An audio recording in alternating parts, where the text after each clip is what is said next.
Again, a pleasant afternoon, everyone, and welcome to today's event hosted by Higher Education Research and Policy Reform Program of the UPCIDS. I'm Raya Aquino, your host for today, and welcome to Researching Higher Education Research Consultants Paper Presentation Year 2.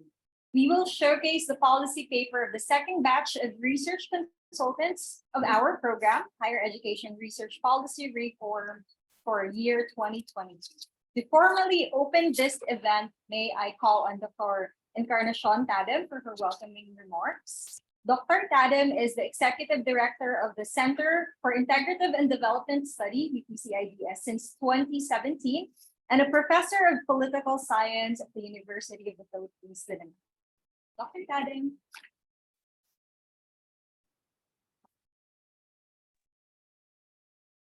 May mag-share screen.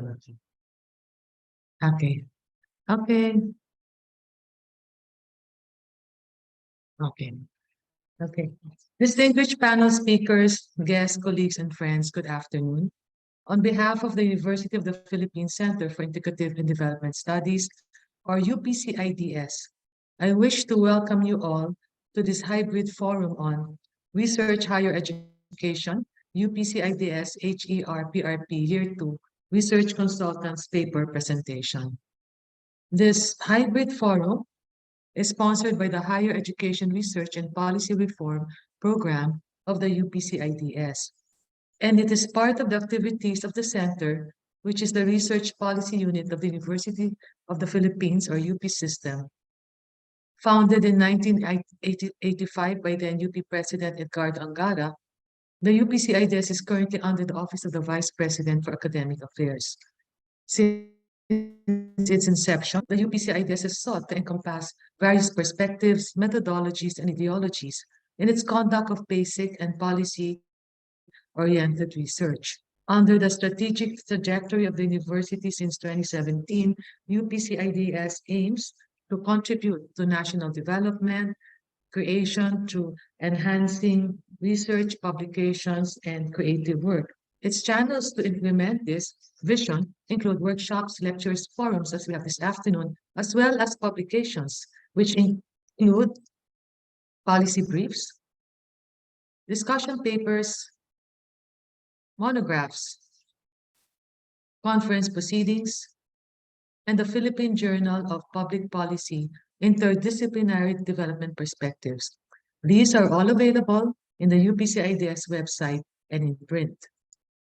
To attain our UPCIDS objectives, the Center presently has 12 programs which constitute the following clusters. We have the Education and Capacity Building Cluster, which consists of the Education Research Program and the Program on Higher Education Research and Policy Reform, which is the sponsor of this event today, and its convener is Dr. Fernando Paragas. He's also the Dean and Professor of the College of Mass Communication, University of the Philippines, Diliman. In this cluster, we also find the Assessment, Curriculum, Technology, and Research Program and the Program on Data Science for Public Policy. CIDS also has the Development Cluster. It consists of the Program on Escaping the Middle Income Trap, Change for Change, the Program on Political Economy, as well as the Program on Alternative Development, and the Program on Health Systems Development. And lastly, we have the Social, Political, and Cultural Studies Cluster, which consists of the Program on Social and Political Change, the Islamic Studies Program, the Decolonial Studies Program, and the Strategic Studies Program. The UPCIDS Higher Program on Higher Education, Research, and Policy Reform, among all the UPCIDS programs, is the one that delves on the current and pressing issues confronting the country's higher educational system. In particular, it seeks to chart a research agenda, systematically build an evidence base for policy analysis, and create a network of experts and researchers on higher education in the Philippines. With this in mind, in 2022 last year, HERPRP sponsored a webinar on Researching Higher Education, a webinar with UPCIDS HERPRP consultants, which focused on 5 topics. This included accountability in pre-service teacher education, improving education service delivery, micro-credentials in the future of higher education, a micro-level study on student organization culture, and understanding the self under lockdown. For its Researching Higher Education UPCI this Year 2 Research Consultant Paper presentation, this forum brings forth another set of topics, this time 7, in higher education, which include the following. Micro-credentials again, but with focus on the proposed Senate Bill number 62, synergy of non-degree data, upskilling programs in higher education, mapping of UP system public financial management and systems, examining the effect of children's higher education on older parents' health in the Philippines, as well as the state of environmental planning education in the Philippines, local geographic spillovers on R&D, and territorializing pedagogy and learning. I have no doubt that their presentations will generate an interesting and relevant dialogue during the open forum with regards to the current issues confronting and challenging higher education learning. And more importantly, this will produce practical and informed policies to aid government officials, agencies, and other relevant major players. Thank you.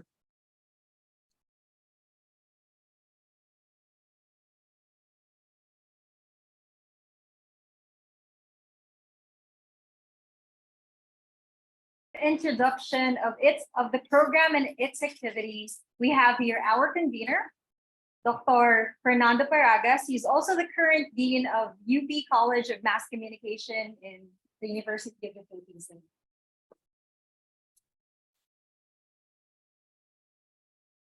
Hi, everyone, and welcome to our program.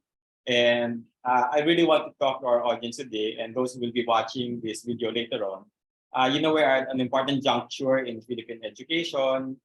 Right now, we are in the middle of the Second Congressional Commission on Education, or EDCOM2. And this comes after the 1991 Education Commission, 32 years ago. So many developments since then, especially in higher education. So we have learned a lot of things about what is good and what is bad in terms of Philippine education, and the results bear witness to what needs to be improved. And that's why we have this important occasion. We started the research consultancy program 2 years ago. We are now in the second batch.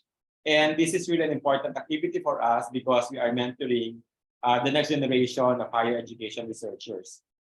In working with the EDCOM2 people, we are realizing that there is a big gap between the very senior scholars, both in terms of age and productivity, and the very junior scholars.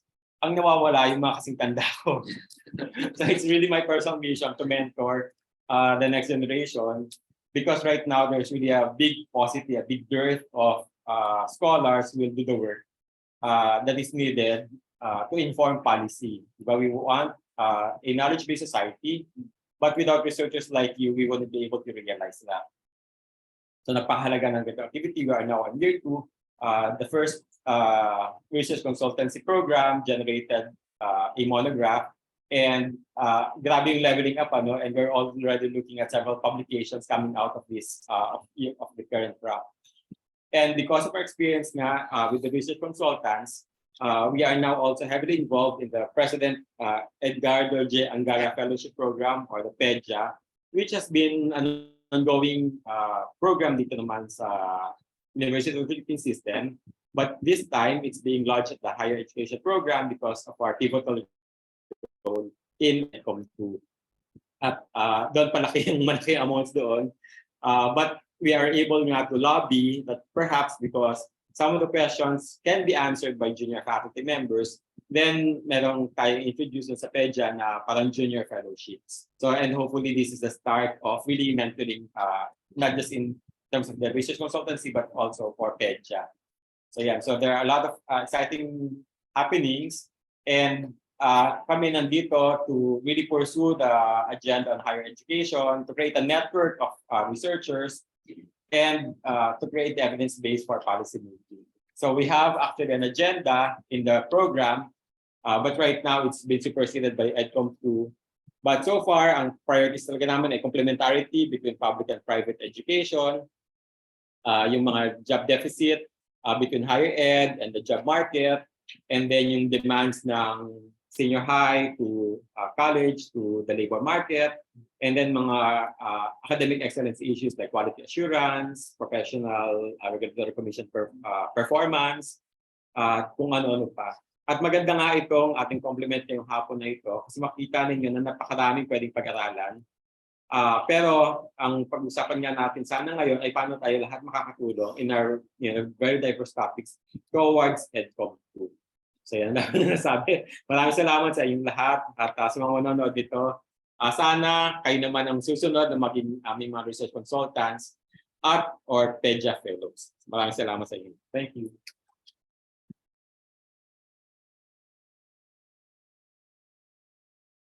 To start the presentations and to present his paper entitled International Large-Scale Assessment, Pre- and In-Service Teaching Education Practice in the Context of Post-Pandemic Teaching and Learning, Notes on Teacher Education Curricular Review.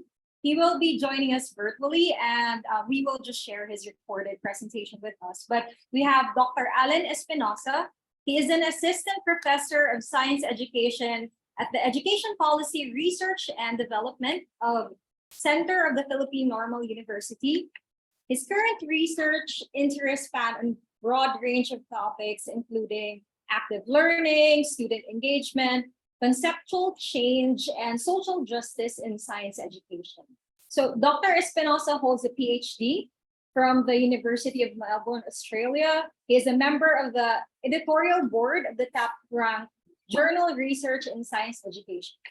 We have Dr. Alan Espinosa.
Difficulties, but we'll proceed to the next presenter. But to introduce her, she has a paper entitled Stack Up, a discussion paper on micro-credential frameworks in Europe, Australia, Canada, and Asia. May I call on our presenter, Ms. Kathleen Cardoz. Kathleen Cardoz is a graduate of the UP National College of Public Administration and Governance, where she received high distinction, which is cum laude, After receiving her degree, she started working at the UP office of the Vice President for Academic Affairs. She's a senior project officer, wherein she assisted in the implementation of remote teaching and learning of the university by organizing webinars and workshops, curating resources, managing and monitoring several projects. Also doing research on the side for higher education, among others. Her exposure in higher education encouraged her to pursue a career in research and public policy, particularly in the field of higher education. May we all welcome Ms. Mai Cardoz.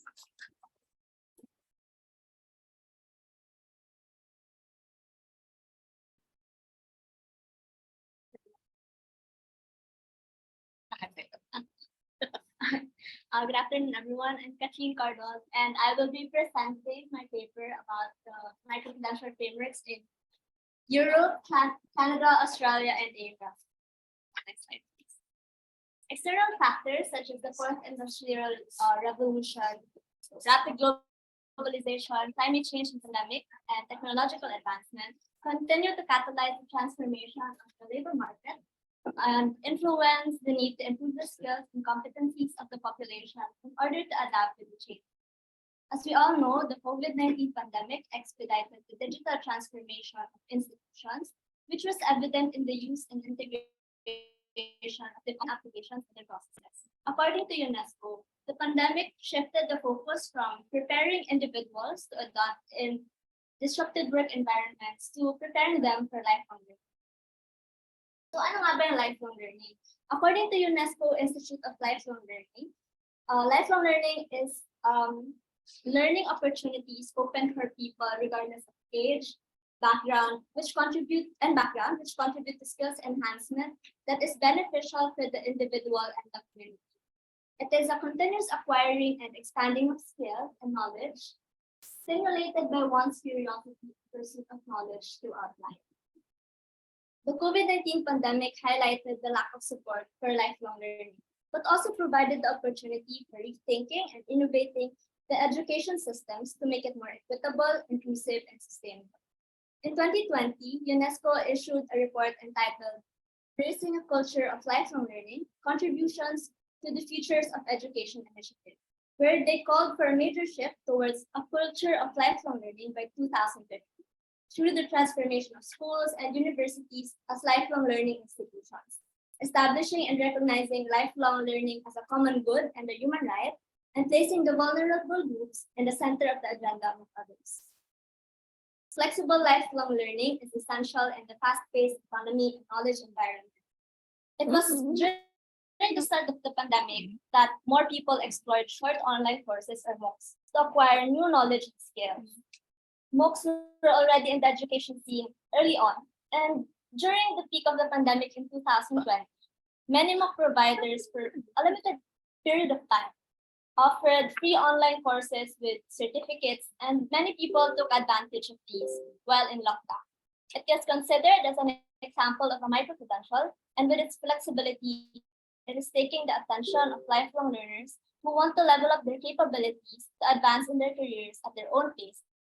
According to the results of the 2018 survey of the Northeastern University Center for the Future of Higher Education and Talent Strategy, traditional degrees can no longer address the education gap alone. Thus, micro-credentials are seen as a supplement rather than an alternative to the traditional degrees. So what are the challenges of micro-credentials?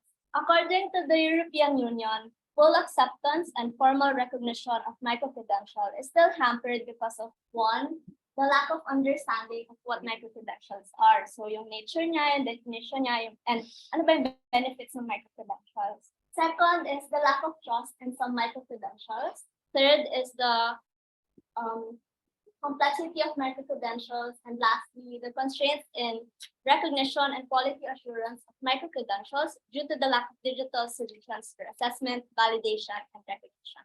These issues all boil down with micro-credentials not having a commonly agreed definition, and it can come in multitude forms. So makikita natin dito sa word cloud yung pinaka mga dominant na word side. Additional, certification, qualification, short, alternate, learning, assess, and competency-based. So this paper presented different definitions in countries in Europe, Canada, and Australia, and Asia. So the shared definition across all the proposed definition of micro-credential is that it is an assessed short duration competency-based learning experience or a small volume of learning which may be additional, alternative, complementary, or a component of formal qualification. Some defined it in terms of volume of learning. For example, in Australia, they defined it as a course with a minimum volume of learning of 1 hour and less than any AQF award qualifications. European MOOC Consortium, on the other hand, requires micro-credentials to have a study time between 100 to 150 hours, which constitutes 4 to 6 ECTS. While the New Zealand Qualifications Authority considers a course a micro-credential if it is a 5 to 40, if it has a 5 to 40 credit time. And yung isa pang common na definition ay aligned ito with the needs of the stakeholders such as the industry, employers, learners, and communities. So ito yung mga micro-credential frameworks that na-discuss din sa paper. So yung una ay yung European MOOC Consortium's Common Micro-Credential Framework, European Commission's Approach to Micro-Credential, National Micro-Credential Framework of Australia, Canada's National Framework, Algonquin's College Framework, British Columbia's Ministry of Advanced Education Skills Training Framework, Malaysian Qualification Authority Guidelines to Good Practices of Micro-Credentials, and in the Philippines, we have Tesla's micro-credentialing system and Whelan et al.'s proposed model for designing micro-credentials. So here are the common guiding principles. So the first one is support for lifelong learning. So these frameworks highlight the role of micro-credentials in creating an environment of lifelong learning by providing flexible and more personalized learning opportunities. It is also outcomes-based. Learning outcomes should be measurable and clearly stipulated to provide stakeholders a better picture of what skills, knowledge, and competency is expected from the learners at the end of the course. This is also important in portability, recognition, and credit transfer of micro-credential. Third is assessment. Following the concept of competency-based, micro-credentials should clearly indicate the type and method of assessments that will be used. Assessments are immensely important to measure the learner's mastery of the learning outcomes at the end of the course. And a micro-credential is only issued to the learner upon completion of the assessment. Next is transparency. As stated previously, the recognition of micro-credentials is subject to its transparency. All the necessary information, such as the title, learning outcomes, assessment, etc., shall be available to the stakeholders. This is also necessary for its portability and recognition and credit transfer. Next is relevant. So, tulad nga nasabi natin kanina, yung micro-credential dapat maging relevant siya sa industry, employers, learners, and communities. Next naman is quality. Similar to formal education, a micro-credential should undergo regular review and evaluation following quality assurance frameworks of the area where the micro-credential is offered or developed to ensure that the credential is of quality and follows the set standards and to ensure that it remains relevant to the needs of the stakeholders. Results of the regular review and evaluation will be used in the improvement of the content, delivery of the micro-credential. So the next one is stackability, portability, and credit transfer. Almost all frameworks argue that micro-credential can be stacked. In the case of the Algonquin College's framework, it cannot be stacked towards a full credential, but it can serve as a gateway to access full credentials through exemptions and advanced standings. On the other hand, Malaysia's framework provided 3 types of micro-credentials, 2 of which can lead towards a qualification or a degree, subject to the fulfillment of the entrance requirements and assessment in the remaining 30% of the coursework of the formal degree. The framework serves as a guide in credit transfer from non-formal to formal education. However, for micro-credentials to be recognized, validated, and stacked, it should clearly state the following elements, like the title of the micro-credential, content description, clear articulation of learning outcomes, volume of learning, credit and its equivalent credit in the National Qualifications Framework, type and method of assessment, duration of the micro-credential, and the details of the providing or awarding body. Furthermore, there is a need for a secure digital storage for the micro-credentials to avoid tampering and for easier validation of portability.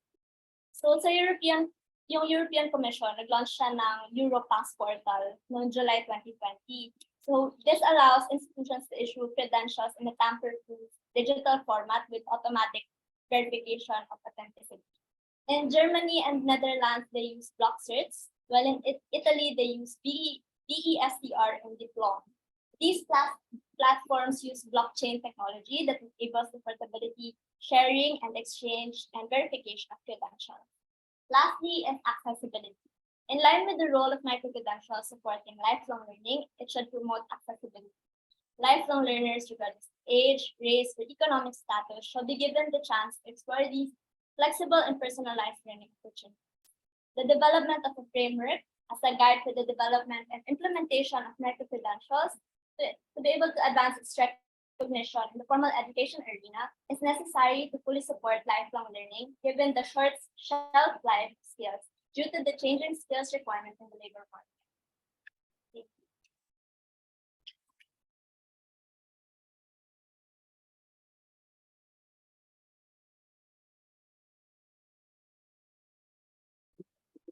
Thank you.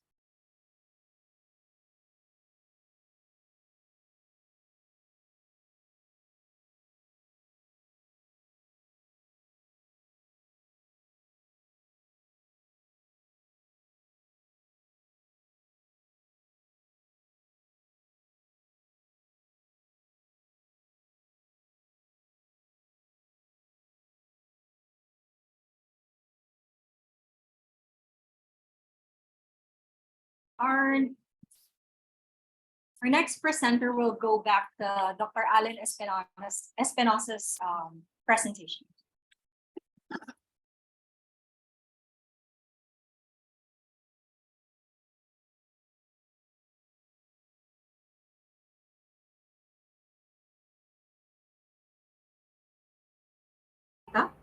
To address the country's learning crisis. One, I'm Alan Espinosa, and the title of my presentation or talk is International Large-Scale Assessment, Pre- and In-Service Teacher Education, Practice in the Context of Post-Pandemic Teaching and Learning, Notes on Teacher Education Curricular Review. This talk seeks to investigate the impacts of the 2-year abrupt learning disruption in the Philippines on teachers and students, and in terms of teaching and learning results. It uses the international large-scale assessment, such as the PISA and the TEAMS, as its empirical data to address the country's learning crisis. This talk will also argue that there is an interconnectedness between the issues in basic and higher education, pre-service and in-service teacher training programs, and the results of formal assessment rankings. And I will also suggest in this talk that revisiting the teacher education programs, standards, and guidelines as a way to review the entire teacher education curriculum based on the post-pandemic teaching and learning context, focusing on pre-service and in-service teachers' experiences and inputs. All right, so let's begin with the context. So the perennial issues in the Philippine education system, both in the basic and higher education, worsened through the years with the bigger education budget being allocated to the sector year on year since the 1990s. Despite constitutional mandates to allocate a big chunk of the national budget to the education sector, the heavy pouring of investments in education dwindles to nearly 2.8% of the gross domestic product in 2019, affecting the quality of learning and education throughout the country in general.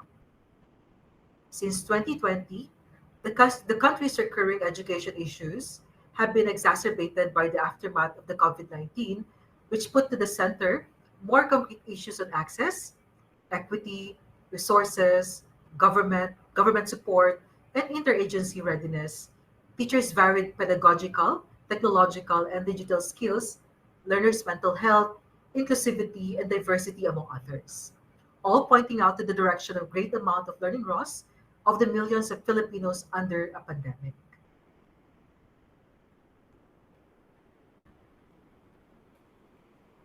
The recent findings corroborate the Philippines' dismal performance in the International Large-Scale Assessment, or ILSA, the 2018 Program for International Student Assessment, or PISA, and the 2019 Trends in International Mathematics and Science Study, or TIMSS. This points out the serious learning crisis that the country continues to struggle with up to the present, with the exception of some Philippines science schools and select big private schools in terms of ILSA results, where they fared better relatively. In our study, we recommended that it is high time that the Philippine teacher education curriculum be designed to respond to the needs and gaps which the recent ILSA manifested. Reforms should also cover the pre-service teachers' adaptness to reading, teaching reading, scientific and mathematical literacy across disciplines. And this proposal has actually earned a recent related initiative in the House of Representatives, in line with the ongoing review of DepEd with respect to the K-12 curriculum, towing the line of curricular decongestion in basic education. Not discounting or undermining the current and separate initiatives of both the DepEd and CHED in implementing reforms and development within the education sector, uh, its results remain something that have to manifest positive, tangible outcomes. In fact, the Commission on Human Rights itself found problems related to the K-12 curriculum implementation and the pandemic disruptions in its own human rights situationer report, which identified, among others, the lack of soft skills and communication as factors leading to the current state of scant chance of employment for pandemic graduates. Additionally, Education Reforms Advocate Group, or the Philippine Business for Education, said in its official media statement that this specific issue underlines the current learning crisis affecting the youth. Thus, compounding aspects of the learning crisis, especially in terms of learning process, application of learning, and future employability, have to be seriously looked into by policymakers within the basic and higher education. Its support to the students must not stop at producing graduates at quantity, since graduates are expected to become productive by actively joining the workforce or creating businesses that will also lead to generating demands and opportunities for work.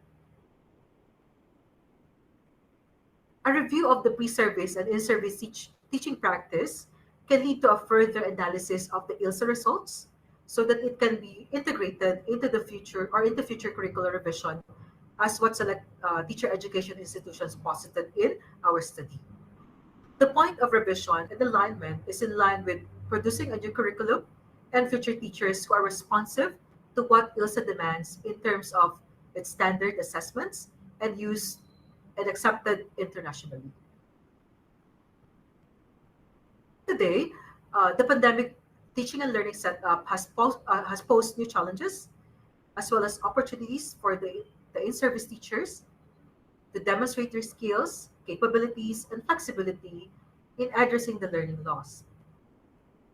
Adapting to new modes of teaching and learning delivery, all while adjusting to the post-COVID-19 new normal and responding to the ongoing calls for curricular review and changes, and the recurring challenges of the education sector in terms of personal support, facilities, and resources, enrollment and completion rates, faculty upskilling, reskilling, and other modes of professional development, among others.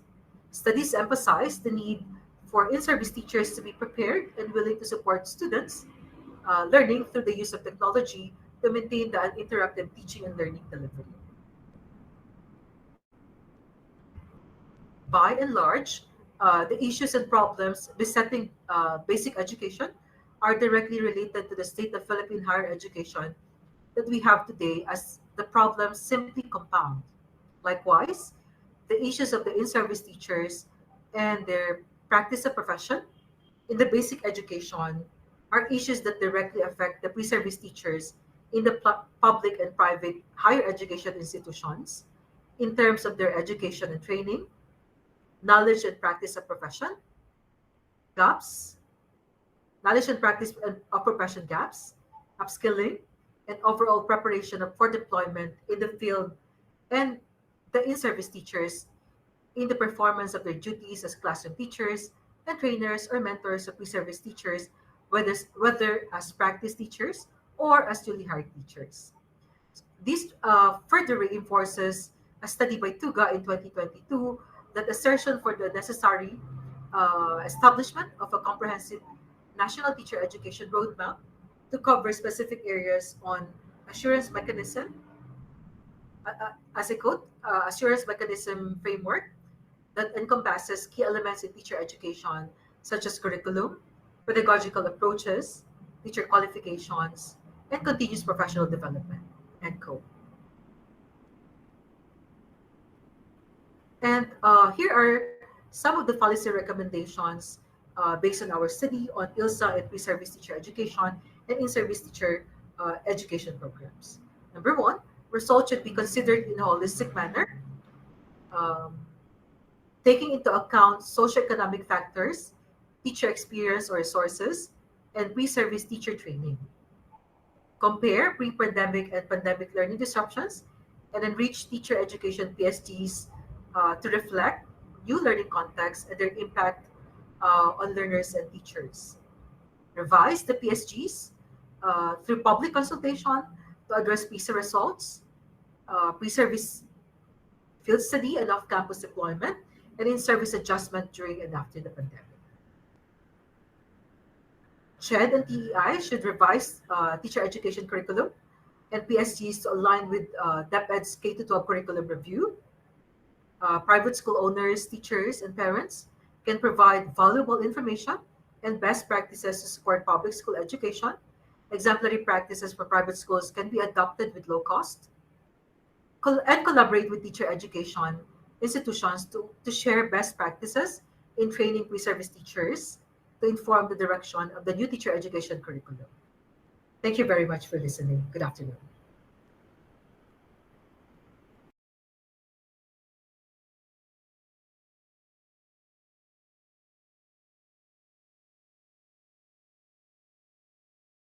Our third presenter will share his research entitled Local Geographic Spillovers of R&D Initiatives of State Universities and Colleges, the case of the Pili R&D Center in Bicol region. We have Mr. Ivan Harris Tanyag.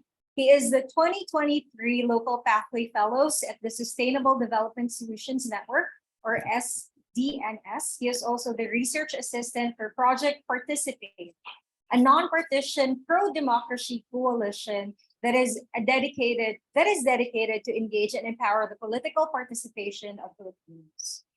He previously served as the Gender and Development Research Officer at the National Defense College of the Philippines, or NDCP, where he produced a series of policy studies and research work on gender and development issues in the military sector. He has also been part of DCUP 1602 AM for almost 2 years. And he co-hosted Wika ng Ina Mo, Rock and Roll sa Diskursong Pinoy, a magazine-style arts and culture program together with Dr. Glessy Cruz Atienza and Dr. Gerald Concepcion from the Department of Filipino and Philippine Literature of College of Arts and Letters. We may, please, let's welcome Mr. Ivan Harris. Yes, Dr. Fernando Parangas, convener of the Higher Education Research and Policy Reform Program, the staff of HERPRP, who is joining with us, fellow research consultants, guests, and advocates for better higher education policy here in the Philippines. A very good afternoon to all of you. So this afternoon, I will discuss to you about the role of research and development programs of state universities and colleges in achieving long-term economic growth in rural areas here in the Philippines. SUCs play an important role in the local market economy by facilitating knowledge transfer activities to prevent unwanted negative spillover effects as a result of asymmetric information and uncertainty in the market economy. Moreover, we all know that they also generate jobs as a result of these initiatives. R&D programs oftentimes focus on addressing region-specific challenges, be it in agriculture, natural resource management, or sustainable development. Through meticulous analysis and rigorous experimentation, SUCs develop tailor-made solutions that directly cater to the unique needs of rural areas. This localized approach not only enhances productivity and efficiency, but fosters inclusive growth. So this afternoon, medyo may iba ko sa presentations ng mga fellow research consultants here sa program as we utilize economic geography as one potential approach in addressing many problems surrounding the higher education sector here in the Philippines. Something na hindi masyadong nahahawakan or hindi masyadong napapansin insofar as this discipline is concerned. So in this paper, I've evaluated the geographic spillover of the Pili R&D Center in Bicol region. The center was formed in 2019 under the DOST's niche centers in the regions for R&D, NICER, so which is part of the S4CP or the Science for Change program, as you see in the slide shown here. So before we analyze the case of the PD NICER program, next slide. Let us familiarize ourselves with some theoretical concepts. So, siguro na-encounter niyo na to before when you were in undergrad or in graduate school. Spillovers can be identified as an unexpected event that is caused by an activity, a phenomena, a certain action that someone does. This can be distinguished as something that is either positive or negative. I mean, negative spillover, positive spillover, tayo narinig sa ating economics class. The concept of spillovers was pioneered, next slide, by J.S. Mill in his harm principle, which prevents individuals who poses significant risk of harm to others from enjoying the same freedom as others do. The idea of government intervention has been the subject of debate amongst economists. On the other hand, free market economists like Adam Smith contended that it's beyond the discretion of the government to handle matters involving the economy. Though his disagreement was later taken for granted, he still acknowledges the role of government in ensuring a free market. So, may mga tumututol naman sa postulate ni Adam Smith. People like John Maynard Keynes, for instance, who advocated for counter-cyclical fiscal policies that aim to stabilize the economy, especially during a recession.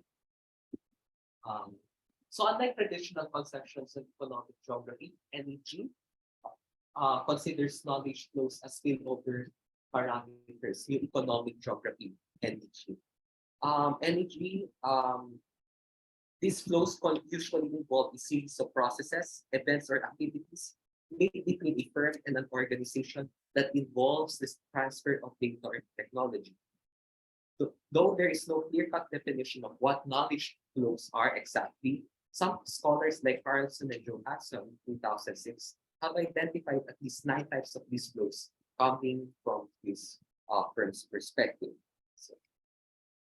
So aside from these categories, knowledge flows may also be considered according by its movement. So pwede siya maging vertical or horizontal. Depende sa kung sino yung gustong maka-receive ng information na yon. And ano rin yung pinaka-purpose ng pag-transfer ng information na yon. So vertical flows, for instance, concerns more on the presence of hierarchy among units and oftentimes involve formal engagements which involve stakeholders. Horizontal flows, on the other hand, involves the streaming of information within the same level of unit, as you see, horizontal, vertical, top-down. So next. Ayan. So ito yung iba't ibang klase ng mga knowledge flows na pinopose ni Carlson and Johansson 2006, something na ilalagay rin sa paper na to-produce po ng aming program. So I won't go into much detail about this. Ayan. So now we go to the methods. So paano namin na-come up itong ambitious research project na ito? So we use several methods, one of which is GEODA. GEODA was developed by Luke Anselin together with his colleagues from the Spatial Analysis Laboratory at the University of Illinois at Urbana-Champaign. They have it is a framework that will allow the users to perform a number of spatial analysis methods, such as global and local spatial autocorrelation, or LISA, LISA, whatever you call it. So at the right side of your screen, you see here is a schematic diagram that this team has developed prior to how the software goes. So as you see, pinaka-main na ginagawa ng software na to is to conduct an OLS regression, ordinary least squares regression. So depende sa kung ano magiging resulta niya, doon mo malalaman kung anong i-retain nila, anong i-retain mong data. Either yung OLS results, the lag model, spatial lag model, or the LN lag error, LN error, so on and so forth. Something na ilalagay rin namin sa paper that will be produced. Next slide. So we acknowledge the very idea na may mga limitations si Geographic software. For one, the last update ng software na to is I think 2010, 11, hindi na na-update itong software na to for reasons that are beyond my understanding. So some of the limitations include limited software architecture. Naka-depend pa rin siya sa kung ano yung in-input mo, yun lang rin yung ilalabas niya. Hindi niya i-check kung may error ba dun sa data pinasok mo to begin with. Something that if future scholars would be very much interested to do a similar research, a word of caution lang. The lack of available web-based open data platforms. This is in regards to kung saan pagkukuhanan yung data. Third, the lack of social media integration in the software for data sharing. Unlike other software like NVivo, for instance, mga updates sa qualitative softwares, for instance, na pwede mo na i-click i-link sa Twitter, sa Facebook, mas madali yung pag-share and pag-capture ng data. And finally, yung spatial models na available, sobrang limited lang rin, at least 3 months. So, next. So, medyo scary, may nakita kayo here na formula right now. Something na not all policymakers and even researchers wanted to see. And I will discuss what this means, but in general principle, spatial autocorrelation measures the degree of correlation exists between neighbors in a defined space. So for instance, barangay namin, Philam, if familiar kayo with Philam, and yung katabi namin was Barangay West Triangle. So this spatial autocorrelation measures kung gaano kalakas yung paghila or pag-repel base sa isang certain data or parameter na gusto mong i-measure within those two geographic units. So next slide. So here in the slide, you see is the Cities and Municipalities Competitive Index, or CMCI, which I also use in this study. CMCI was developed by the National Competitiveness Council in collaboration with the United States Agency for International Development, or USAID. To increase the public's awareness on CMCI, DPI organizes a number of activities, including the Regional Competitiveness Summit and the CMCI Academic Symposium. It also awards top-performing local government units every year as a recognition for its efforts to meet the 4 pillars of local competitiveness, such as economic dynamism, innovation, government efficiency, infrastructure, and resiliency. So again, future scholars may also refer to the use of CMCI in analyzing yung local impacts ng mga projects, programs about higher education. Kasi talaga naka-list down per municipality, per province, per region. So ito yung mga parameters that the CMCI index offers on economic dynamism, government efficiency, infrastructure. So the third source of data that I use for this research is yung sa mismong portal ng Pili, which is currently operated by Partito State University. You know, again, to be transparent lang, we did our best to having word with the people behind this portal, but unfortunately, we failed to do so. But still nandito naman available yung data. And if we have like listeners like now who is attending to this online forum, baka meron kayo may bahagi here, help us to better improve this study. Ayan, so here are the results. No? So as you see, these were generated sa Geoda. Itong A na to, it represents the number of Pili stores, participating Pili stores across Camarines Sur and Albay.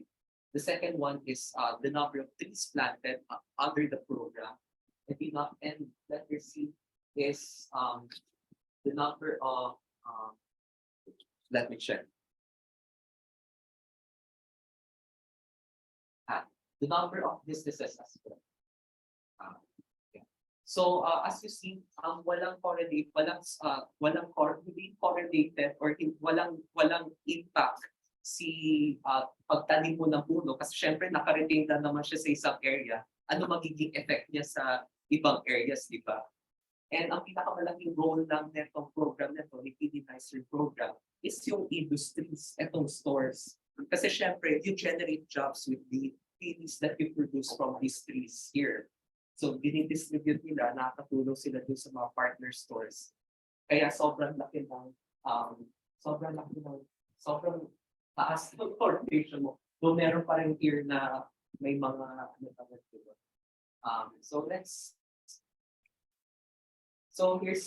here same lies sa cluster mapping. Again, as you see, this one is the stores. Concentrated lang siya within the area, but still, meron pa rin, malakas pa rin yung impact nung pagsiset up ng mga stores here dito sa area ng to. So here naman yung mga trees na napatayo under natanim under the program. Wala siyang effect sa other nearby municipalities kasi syempre nandun lang yung puno, wala naman siyang counter effect. Ayan. So next.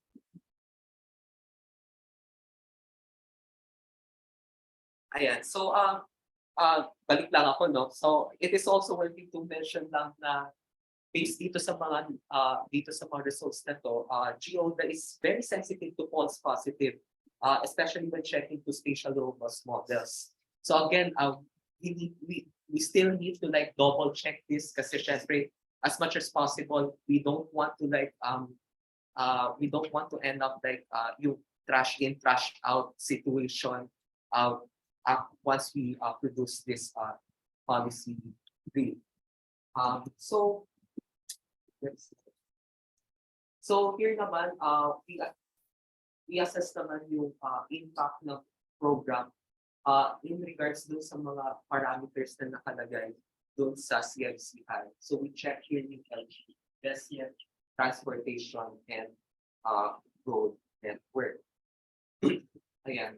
So go on na natin po. Ayan. So ipapaliwanag na lang yan dun sa mismo policy brief kung anong ibig sabihin neto mga numbers na to.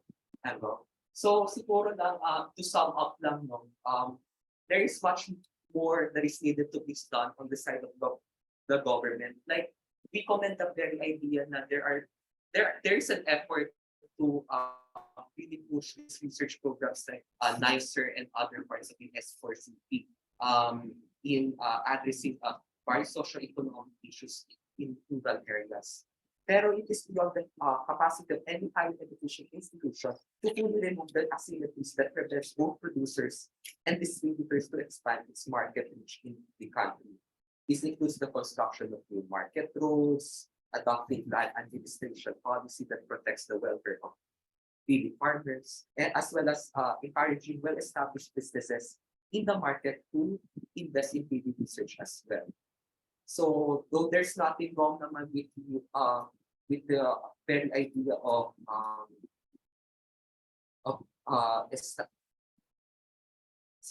So the Filipinos' regional way of thinking has in many ways greatly affected our industrial policy as a nation, such that we are greatly dependent on what we are known for.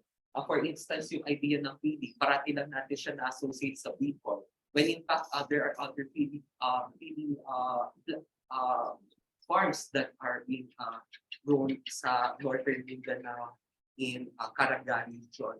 Pero still, when we talk about Pili, na-associate lang sa Bicol, something that SUCs might need to step up and like move away this kind of regional thinking. Kasi the more we think about these kinds of things, medyo, ayun, as you see in the map kanina, concentrated lang rin yung market mo for these kinds of products.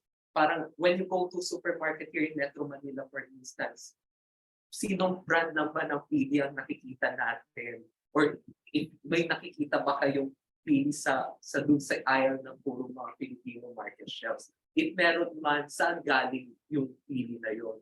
Sa Bicol ba? Saan sa Bicol? Sa Camarines Sur ba? Is it part of the nicer program ba? Those things that the people behind this program might need to reconsider when redeveloping this program. Because as far as I'm concerned, na-extend ang nicer program, really nicer program. So these things, again, kung may mga taga-nicer program here, may mga taga-DOST is attending to this program this afternoon, baka pwede kayong mag-drop in and help us in making this policy bill a better one. At least, I mean, this is for the betterment of everyone's needs. So again, thank you so much, and I hope to hear your comments, suggestions later on. Maraming salamat.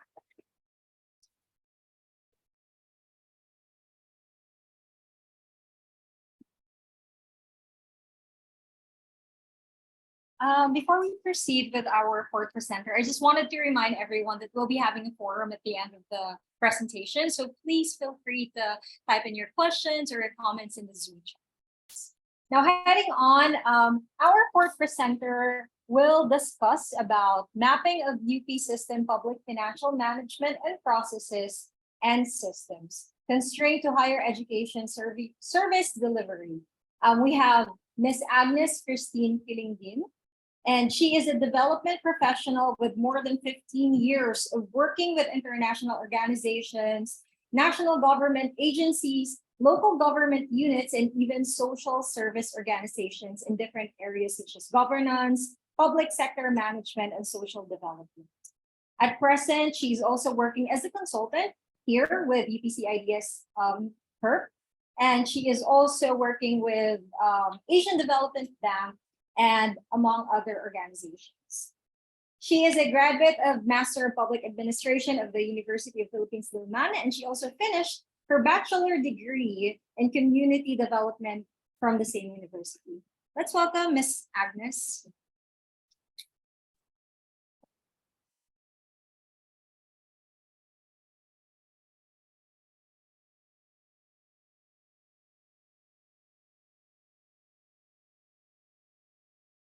Good afternoon, everyone. I'll be presenting the policy paper entitled Mapping of UP System Public Financial Management Processes and Systems, Constraints to Higher Education Service Delivery. As a brief background, UP as a national university is mandated to promote and protect the right of all citizens to accessible quality education. UP takes the lead in upholding academic standards and driving innovations in teaching, research, and faculty development.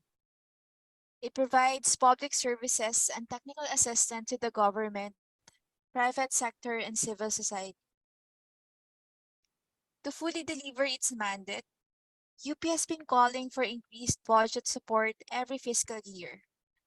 For FY 2023, UP was proposed to be provided with a total budget of 21 billion pesos, significantly lower than the 24 billion pesos that was approved in FY 2022. According to DBM, the UP system's absorptive capacity of 66% as of end 2021 was considered in preparing the National Expenditure Program. However, the UP system reported that the budget utilization rate for FY 2021 was 84%, significantly higher than the absorptive capacity rate conveyed by DBM. In this context, this policy paper aimed to look at UP system's physical and financial performance in FY 2018 to FY 2022 through a budget and spending review and analysis. Focusing on the UP budget from the Annual General Appropriations Act or the GAA, it mapped out the operation of the education planning and budgeting cycle at the UP system level, covering financial planning and budgeting, cash management, and accounting and financial reporting. Further, the paper identified structural and procedural bottlenecks based on the views and insights of the UP system, particularly the Office of the Vice President for Planning and Finance. Results of the study would show that from FY 2018 to FY 2022, the UP system budget has been progressively increasing, with an average allocation of 19 billion pesos. The UP system operations component comprises the largest share of the budget, covering programs for higher education, advanced education, research, technical advisory extension, and hospital services. The UP system has been generally demonstrating satisfactory financial and physical performance, with the institutional capacity to obligate and disperse its annual appropriations based on its program in a timely manner. The UP system has obligated 83% and dispersed 84% of its FY 2021 appropriations. However, the UP system needs to work with oversight agencies to address some policy and operational issues to further improve its budget utilization. Constraints and bottlenecks that impede higher education service delivery include the following: delays in the release of allotments and cash allocation, particularly the issuance of special allotment release order for items of appropriations classified as for later release, and notice of cash allocation. The CUs face difficulties in submitting budget accountability reports through online portals due to internet connectivity issues. CUs are consistently prone to errors when it comes to the use of the Unified Account Code Structure or the UACS. With the errors in budgetary accounting and treasury classification, it is challenging to consolidate the reports at the system level. It is difficult for UP system to implement cash-based budgeting system, considering the issues related to for later release. To improve UP planning process, the UP system implementing units such as OVPAA and OVPA, as well as the CUs, should be able to identify and prioritize programs for implementation within a defined time frame. The UP system is also struggling to meet the tight deadline for the submission of quarterly budget accountability reports and address the increasing number of reconciling items in the bank reconciliation statement. There is a need to continuously train staff on PFM operations, including the use of financial management information systems. The Unified Information System, or the UAS, has been adopted at the UP system, but not all CUs are using it. Based on the results of the study, the UP system lags behind in developing research studies linked to extension programs, and in organizing and supporting such programs aligned with UP's mandate and priorities.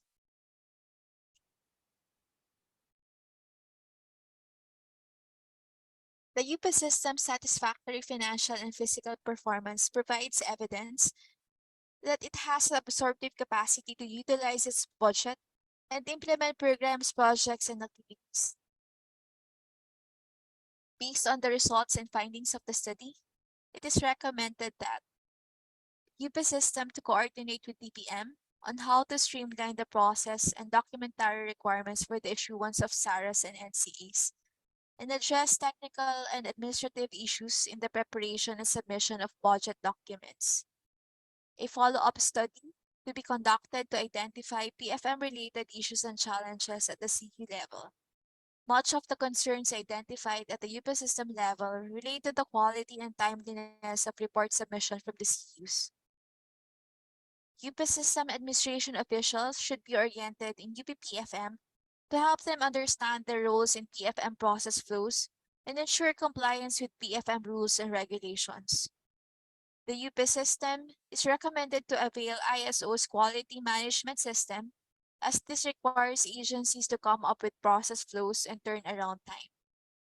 Greater coordination between implementing units and financial group is needed to effectively monitor the status of program against financial accomplishments. The UP system is recommended to explore mechanisms with oversight agencies, including COA and BTR, to improve bank reconciliation and cash management. Checklist payment scheme may be adopted to facilitate reconciliation of accounts. Continued training and capacity building for PFM personnel to ensure that they are equipped with necessary skills and knowledge in the performance of their functions. And finally, to help improve its extension work, the UP system is encouraged to build on its active partnerships with LGUs, industries, NGOs, NGAs, SMEs, and other stakeholders.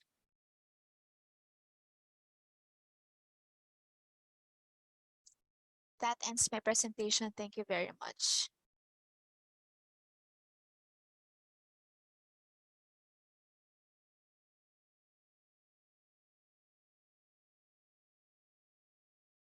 For our fifth presentation, we have the state of environmental planning education in the Philippines after RA 10587. Hi everyone. We have I am Mr. Marion Marion Tinio.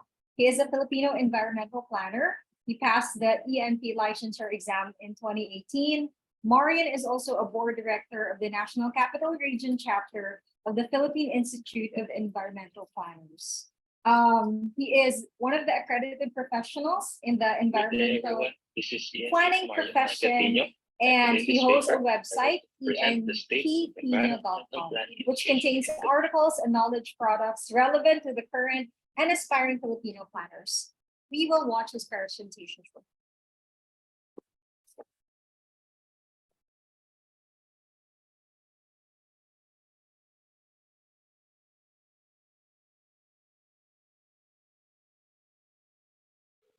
Good day, everyone. This is ENP Marion Mai Cardoz, and in this paper, I hope to present the state of environmental planning education in the Philippines after the passage of Republic Act 10587. I am a Filipino environmental planner. I passed the board exam in 2018, and I also maintain a website that lists the schools that offer environmental planning programs in the Philippines. I would like to acknowledge on the forefront the Higher Education Research and Policy Reform Program, who gave support for this study. Also, the Facebook group Planning Education in the Philippines, composed of different members of SUCs for planning education, in which I shared my survey form, and the representatives of participant higher education institutions who gladly shared their insights for this study. In this paper, I hope to describe the state of environmental planning education in the Philippines after the passage of Republic Act 10587. What is environmental planning? What is our profession? The new environmental planning law refers to environmental planning as the multidisciplinary art and science of analyzing, specifying, clarifying, harmonizing, managing, and regulating the use and development of land and water resources for the development of sustainable communities and ecosystems. In short, we environmental planners plan how unlimited human needs and wants are satisfied by our limited land and water resources through spatial arrangements and also decisions that affect the economic, environmental, and social considerations of different parts of society.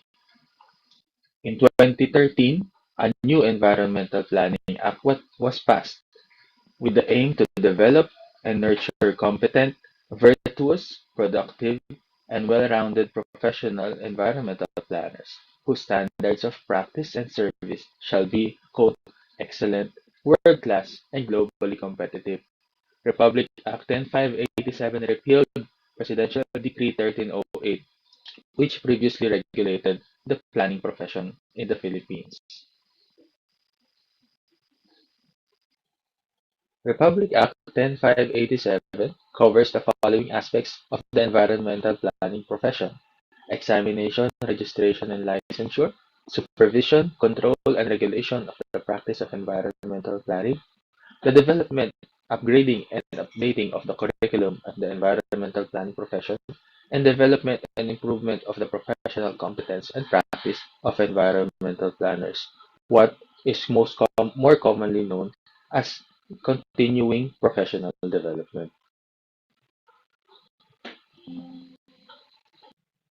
Why is studying the new law important? It added the requirement of possessing a diploma or degree in environmental planning to qualify for the environmental planning licensure examination. For context, in the previous law, allied professions such as architecture and engineering can take the environmental planning licensure exam. Through the new law, only those who have degrees or postgraduate diplomas in environmental planning can qualify for the environmental planning licensure exam. Also, the law restricted the appointment to planning positions in the government for only registered and licensed environmental planners. This is the reason why some local government officials or planners in the local government units need to get a diploma or degree in environmental planning because they cannot be promoted or even appointed to planning positions without being a registered and licensed environmental planner. Some scoping and limitations of the paper is that it only covers environmental planning education in the Philippines. It comes from the perspective of higher education institutions, and the method I used was an online form interview shared to higher education institutions or their representatives starting September 2022 and responses ending in December 2022 also. 10 HEIs or their representatives responded to the form interviews, which I will refer to as participant HEIs. And this paper is just a thematic analysis of their responses to the form interviews, the successes, the challenges, and the opportunities that they are facing after the passage of RA 10587. Who were my participant HEIs? A total of 10 participant HEIs responded to the form interview. Of these, 4 have offered qualifying programs before the passage of RA 10587. 3 are within the UP system or members or constituent universities of UP, and 1 does not offer an ENQ program but offered a program that previously qualified for the environmental planning licensure exam. To recap, the new environmental planning law required the possession of a diploma or degree in environmental planning to qualify for the environmental planning licensure exam. What happened after RA 10587 was passed? Pre the passage of the law, environmental planning programs were mostly within the University of the Philippines system. Through my research and also references, I found that at least 17 higher education institutions across 9 regions offer courses that qualify for the environmental planning licensure exam in both the undergraduate and graduate levels. The graph shows that most of the HEIs that offer environmental planning programs are located in the NCR, but some are also located in regions 1, 3, 10, and 11. I will go directly into the feedback and insights of participant HEIs. Participant HEIs with pre-existing environmental planning programs expressed increased enrollment after RA 10587. Only one of these four is a private university. The other three HEIs who experienced increased enrollment and offered ENP programs before the passage of RA 10587 are part of the UP system. One SUC even cited that they had to set a quota for enrollments because of faculty workload and administrative concerns. Participant HEIs that offered who started offering ENP programs after the passage of RA 10587 expressed low to no enrollment. Here are some of their quotes in the form interviews. Prospective students fail to understand the job opportunities of an environmental planner, and students struggle to finish the program because of employment commitments.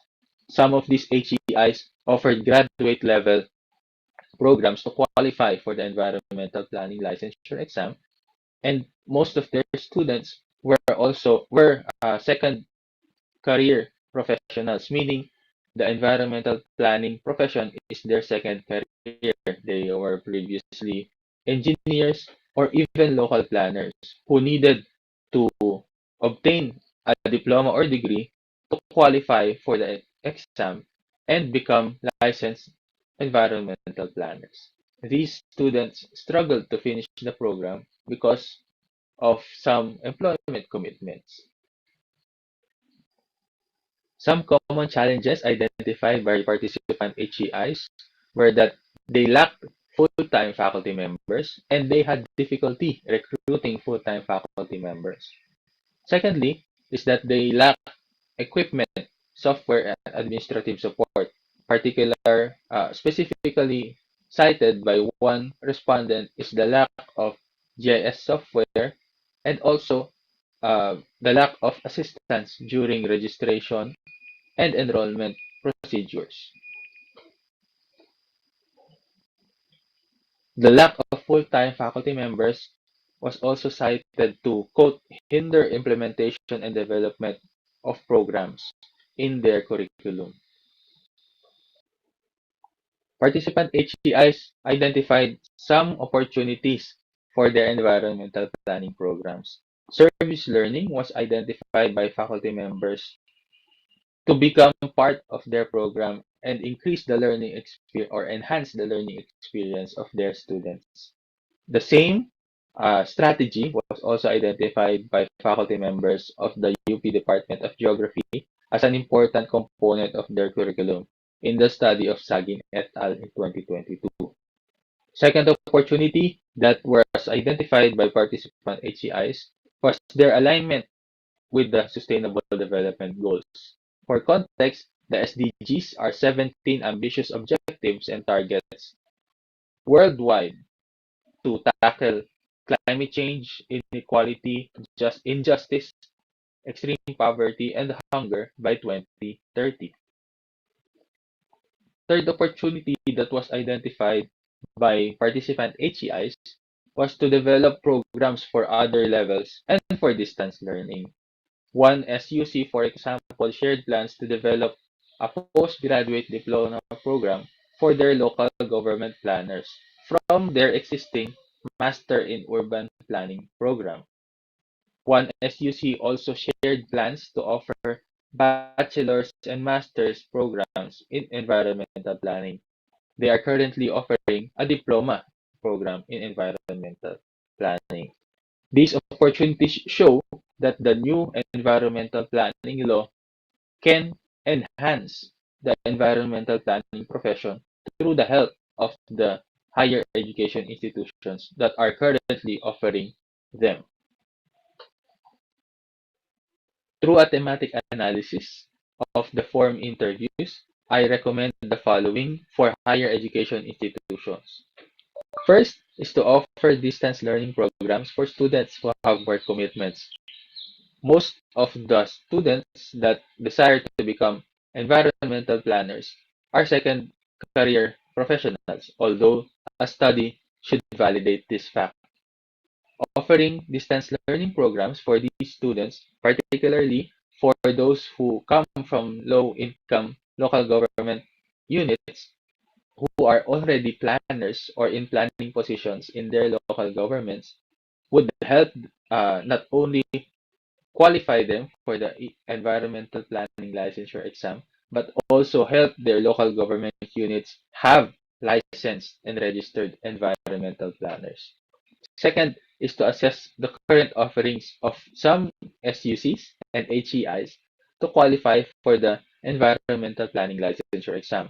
For instance, the UP Los Baños has the Bachelor of Science in Human Economics, major in uh, Human Settlements Planning, which qualifies for the Environmental Planning Licensure exam. Third recommendation is that HEIs in the following regions listed on the right should be tapped by PIEP and CHED so that they can develop environmental planning programs for their local environmental for their local government uh, planning positions. These concerned regions are the following: Region 2, Region 4B, Region 6, Region 8, Region 9, Region 13 or the Caraga, and the BARM. In these regions, it is important that both the PIEP, the Accredited Professional Organization of Environmental Planning, and the CHED work together with the HEIs in these regions to develop local based environmental planning programs, not just for accessibility, but also for context.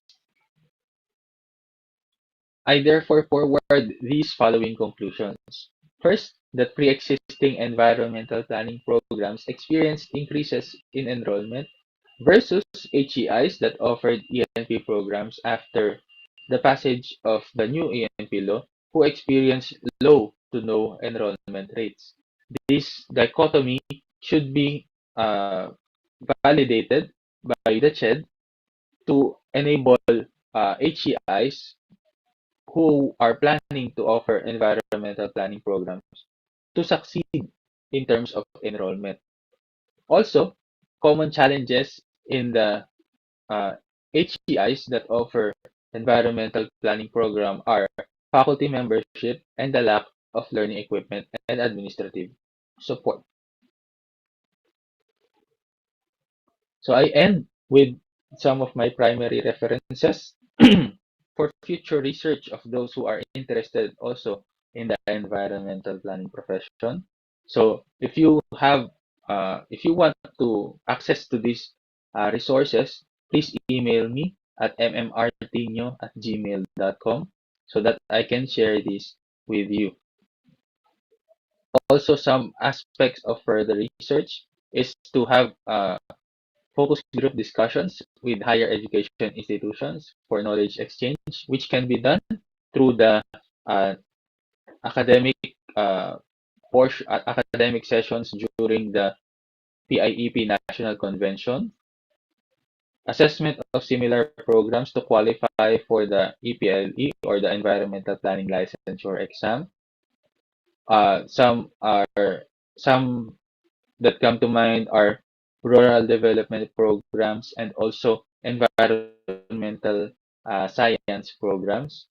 Tracer studies for graduates of environmental planning, if they continue towards the environmental planning profession or just get license for the sake of getting a license. And a study on the hindrances to recruiting full-time faculty members. It is important that this study be conducted because the environmental planning profession is not only policy oriented but also an academic endeavor. And developing the programs or curricula of the different HEIs that offer environmental planning programs are hindered is hindered by the fact that they do not have full-time faculty members. I hope I was able to describe the state of environmental planning education in the Philippines. For your questions, please email me at mmrtinio@gmail.com. Again, this is ENT Marion Tinio. Thank you.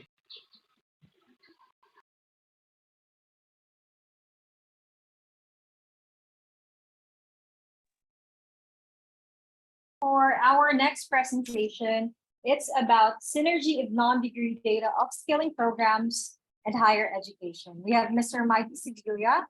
He is previously the officer in charge of the statistics of the Commission of Higher Education, where he oversaw data collection and analysis for the implementation of flexible learning during the COVID-19 pandemic.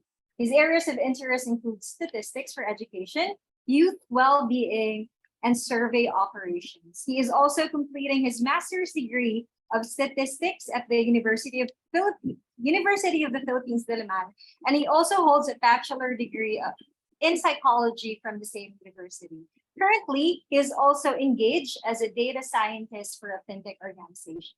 Let us all welcome Mr. Mikee Sevilla.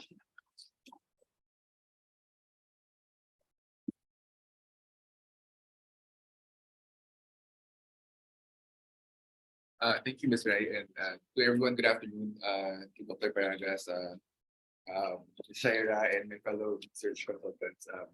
Hope everyone's having a great day today.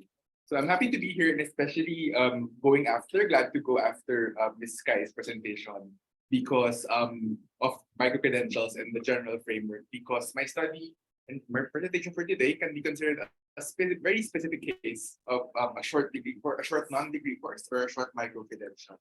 And here, when you juxtapose this against the greater micro-credential world, you can really find specific nuances to this particular field of study. So for this presentation, we're going to talk about the synergy of non-degree data upskilling programs in higher education. So the Philippines, there has been a proliferation of non-degree data science upskilling programs. So that's a mouthful. So we can call it boot camps, data science boot camps, or data analytics boot camps that are offered by training providers or organizations that are not higher education institutions. And due to high demand of data science practitioners in the industry, these boot camps have been very attractive to Filipinos here to learn data science in a short period of time and leverage it for improved career outcomes. So why is it important for HEIs to be mindful of this? It's important because they have very similar outcomes in terms of, for example, job placements, knowledge transfers, and economic security for their graduates. And if we're not mindful, if HEIs were not mindful of this, there could be wasteful duplication of topics that could have been covered in undergrad, for example. And at best, there can be enhancement of knowledge and deepening of specialization. So the goal of the study is to provide a menu of points of collaboration and synergies between HEI and data upskilling programs. So the goal for this study is really just to show what's available and what could be the possible points of synergies between the two different kinds of education provided. So just to remind ourselves, why are we talking about big data and data science to begin with? And why has big data emerged? Why are we using all of these apps every day of our lives? It's really because there's so much data around, and big data has really become dominant in our lives, and especially because of here it's 6 weeks, but before it used to be 3. So just the sheer volume of data. So 90% of all available data right now was created in the last 2 years. And you have different types of variety of data now. So before you could only work with structured data in tables, but now you can work with semi-structured or unstructured data. And before we didn't have much computing power, but now we're able to run models on terabytes of data, on streaming data coming in from different parts of the world. And if that's the big data outlook, how does it look like in the Philippines? So according to APEC, close to forecasted 340,000 data analytics professionals will be needed by 2023 this year. And in just 5 years, it will rise up to 486,000. In contrast, there were 26,000 graduates of math-related courses over a 10-year period from 2009 to 2019. So imagine, you could look at it, if HEIs don't supply this gap, we're missing out on training over 130,000 data analytics professionals in the coming years. Another way to look at this is that you will be losing graduates from different disciplines who will eventually be looking to upskill themselves in data science. So if we already know that such a demand will continue to increase in the next 5 to 6 years, what are we going to do about it? And how can we best work with different providers to solve this particular demand? In a study by Kisporia and colleagues in 2020, it was found that HEI offerings, data science and analytics competencies in HEIs, it was found that the practitioners who graduated from college were better fit to become data engineers than data scientists. So this is interesting because they're completely different roles. Data engineers are expected to know about architecture and they're expected to know about the ingestion of the data from different sources. They're not supposed to analyze, they're not supposed to create models. It's a completely different expectation from data scientists who are supposed to create insights, make inferences, and use predictive models. So this is just one of the many different demands that come up in early 2020s. And this is the backdrop where we examine this presentation. So the continuous growth of big data with the big expected gap in the labor force and the current misfit in the skills provides the backdrop in which the data upskilling programs. So what characterizes a non-degree data upskilling program? So in Ms. Kai's presentation, she already told us about the general framework of micro-credential. But specifically for data science, data upskilling, these are the 3 things that characterize those particular boot camps. So number 1, it's a very short completion time frame of about 6 to 12 weeks. That's about 3 to 4 months. You can get a certificate and get a job place. And second is it's mainly project-based learning frameworks. So the promise is that you will have a portfolio of data analytics projects which will make you employable in the next 8 weeks. Thirdly, they boast of a wide learning community and a wide learning network in which you can leverage their alumni base or, for example, their employer base for your own good. So these 3 things are specific to non-degree data upskilling programs right now. So I provided a short inventory of some of the providers. So it's interesting to note, especially when we look at the length, it's really from 6 to 12 weeks. So it's even less than a semester in an HEI. And the marketing and the benefits that they say is always be a data scientist in 8 weeks. It's always about time. It's always about getting a good job after.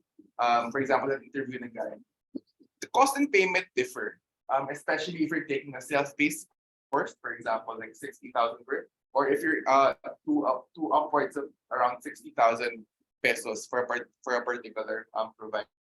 So again, this is just a sampler of the available skills provider out there in the market. So really, due to the shortage of the data science professionals, there is really a large opportunity for these providers to step in and provide that particular gap. So the question there is, how then can higher education institutions collaborate or synergize with these providers? Since essentially we all have the same goal of providing that labor gap, and we will also want our graduates to be competitive in terms of the emerging data space.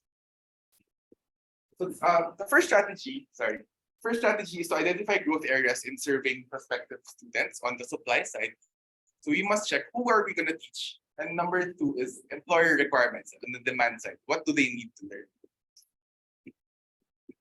So for prospective students, traditionally, individuals performing data science roles come from courses in natural sciences, in math, and engineering.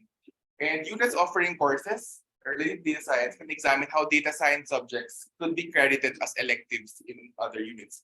For example, in LaSalle, their computer science program previously did not have any tracks, but now they offer tracks in data science. So these are where HEIs are, these are low-hanging fruits for HEIs, where they can insert specializations of data science in their existing courses as well. But far from the traditional courses, the opportunity resides in the traditionally non-data fields. So HEIs and their statistical units can also look for traditionally non-data fields.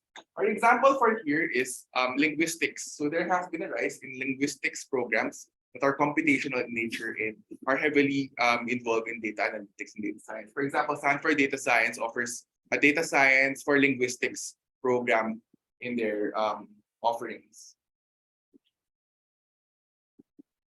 And this approach can help HEIs cater to the demands of students who need specific data education but don't necessarily the whole degree. And boot camps are a good model of how to pilot data education for a particular non-data group. Because this is what boot camps are good at. They're good at training non-data people. This is where HEIs can, there's opportunity for HEIs to learn from how boot camps could provide their current education. And note that the convergence of academic fields is slowly going to quantitative, given, for example, in computational social science has seen an increased activity in the last years. And with the added storage and processing capacity, it is likely that other courses will follow suit as well. On the demand side, the Analytics Association of the Philippines has illustrated an analytics job study to differentiate the different data jobs, data roles. Like it's not just anymore data scientist, it's now data steward who takes care of the governance, data engineer takes care of the ingestion, an analytics manager who doesn't do the analysis but oversees the projects. So these ones, HEIs can synergize with data science bootcamps because bootcamps have had a very successful job placement rate in the last 2 to 3 years and can help benchmarking their current initiatives in terms of job placement.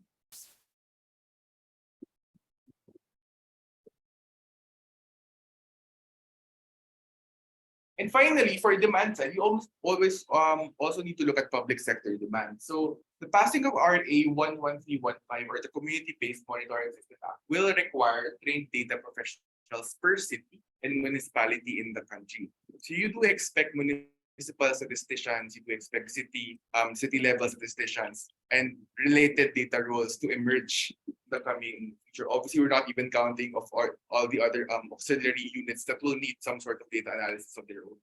And here on the public sector side, as the fintech industry matures, government financial institutions also expand their need for people who will regulate the emerging data space as well. Strategy 1 was identifying growth areas. Where can HEIs play?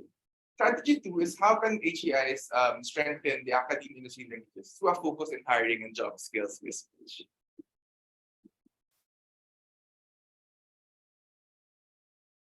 What we found from bootcamps is that they have high trust with employers. The evidence is that the employers are willing to give job interview guarantees, and some even guarantee you an outright job out after completing the bootcamp. So where does this high trust come from? From the employers, and can HEIs replicate this high trust in the employers? They've shown varying levels of trust. For example, just by giving a guarantee or sponsoring a full cohort for a particular bootcamp. And in effect, there is benefit for the company to outsource a part of its screening and training process to the bootcamp. So is this a next and we think this is a step wherein placement offices in universities can emulate while and cultivate high trust with employers. Second is that there's opportunity for diversity. So employers are looking to increase workplace diversity and inclusion. And this has been a current trend. For example, a very specific example in the data science world is the For the Women Foundation, a nonprofit giving a data science bootcamp. In Lazada, Lazada is sponsoring multiple cohorts of this particular bootcamp. And because of the idea of increasing diversity. This is an angle that has been fairly new in the bootcamp space. And this is something that also, if you are an HEI with already diverse a diverse student base, can you actually leverage your diversity to make your to increase the chances of job placements for your students? And this is something that can be emulated by HEIs as well. And lastly, boot camps have actually gotten into formal linkages with schools. For example, here Esquelabs boot camp as well has signed a MOA with the University of Nueva Cáceres for new data analytics programs. So what they do is they offer an online boot camp for graduating students to make their chances of employment higher when they graduate. So here, there has already been concepts of how HEIs have formally engaged in transfers their with particular. And the last strategy for HEIs is to expand access to funding for data science education. So for private sector support, I mentioned earlier that corporations are willing to support these boot camps, and HEIs can also solicit for these particular kinds of support. So support comes in multiple forms. It can be financial, it can be the data set, which can be a very valuable asset to a data program, for example, an HEI. A real life data set from an existing company can be very priceless compared to toy data sets your graduates are playing with in their labs. For HEIs, there is also an opportunity to align with the National Artificial Intelligence Roadmap, spearheaded by the DTI in 2021. So they can actually have a legal basis for requesting budgets for data science and AI initiatives because of this. And also, looking into funding itself, the fees of data upskilling programs are comparable to current scholarship amounts for NC3 level in ICT. So this indicates that the amounts needed if you want to sort of replicate a bootcamp type scenario in your HEI, the budgets are sort of comparable to existing budgets for micro-credentials already offered by some HEIs. And yeah, as mentioned earlier, there is an AI roadmap launched in just 2 years ago. But the good news is the government has actually started doing good gains on this. So the case study for government participation in data science is Sparta. So this is the project of DOS T-shirt, wherein they aim to train and graduate 30,000 learners in data science, analytics, and related fields. So this was a 3-year initiative from the DOST and was just recently reviewed this year. So there is a precedent government-wise if you need to justify your budgets and make a case for increasing the data science capacities of your HEI. There are already precedences in existing projects. These are the 6 learning pathways of Sparta. So they are already also specializing in different types of roles. And of course, the current EdCom really is an opportunity for us to really examine how the current system deals with data literacy. So interestingly, this phenomenon has already been observed in the United States in 2013, where they termed it as a data science dilemma, wherein the K-12 education does not provide meaningful learning experiences designed to develop understanding of data science concepts or a fluency of data science skills. So this is different from basic numeracy, and data science literacy in the context of big data is also a different thing altogether. It is highly relevant to us because we are given that our structure also follows the United States system. So conclusion, again, we aim to provide a menu of where HEIs can actually delve in, find ways into which can work better for them. But also, in a very quick space of data, there are already emerging issues. Just recently, there was a alleged fraud issue in one of the in a popular data science provider in the Philippines. So the demand is so great that there are already space for scams and frauds because people just want to get in it so much. And of course, you have new topics emerging, such as large language models, cybersecurity, data privacy, and these things you don't see bootcamps for them yet, but eventually we think it will do. And so hopefully this presentation sparks ideas into how data science education can be further developed. Thank you.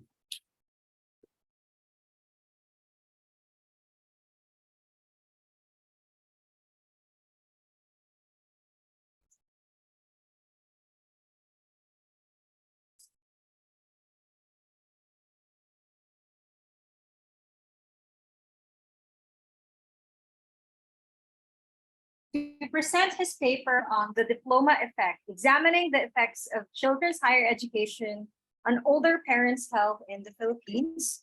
We have Mr. Leo Jaminola, wherein he obtained his undergraduate degree in the political science from the University of the Philippines. He also recently finished his master's degree in the same university. He has also completed the Global Studies in Asian program at the University of Tokyo, Japan. And he has published many articles specifically on political dynasty, populism, Philippine politics, and health policy. His research interest includes aging, the environment, health, social movements, and political economy. Let's all welcome Mr. Leo Jaminola.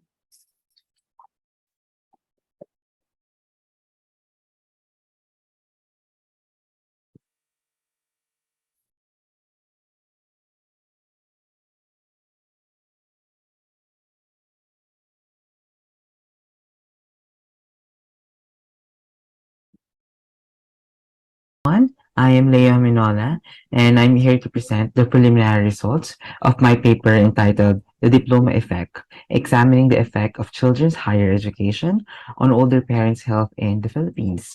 This paper is part of the UPSID's program on higher education research and policy reform. To start, here is an overview of what I will be discussing today. We'll start with an introduction, then we will discuss the objectives of the paper. Afterwards, we will delve into the current status of research into the education and health nexus. Then we will explain the methodology employed in the paper. Lastly, we will end by explaining the results and discussion of the paper. So globally, the population of older persons has risen due to an increase in life expectancy and a decline in fertility rates. In 2019, the population of older persons, i.e. those persons aged 65 and above, is estimated to be at 703 million. By 2050, the global population of older adults is projected to reach 1.5 billion. With this projection, older adults will account for almost 16% of the global population. So the current population trend poses risk and challenges to the socioeconomic and healthcare system. For example, the growth of the population of older adults will lead to a shrinking labor force and a highly burdened pension system. Aside from that, aging will also increase the demand for healthcare as older persons require more medical attention than other age groups. The wide-ranging implications of population aging have underscored the need for more research in this area. In the Philippines, research on aging is seen as under-theorized, and there has been a lack of empirical research focusing on older adults. This paper aims to contribute to the current literature on aging and education by assessing the impact of higher education on older parents' health status in the Philippines. This is especially important in the Philippines, where many adult children continue to live and or are expected to care for their parents, which ensures a constant flow of resources which can ultimately impact older adults' health outcomes. So we move to the discussion of the education health nexus. Education is widely considered as having a positive impact on health. This theory has been tested across a variety of contexts and regions.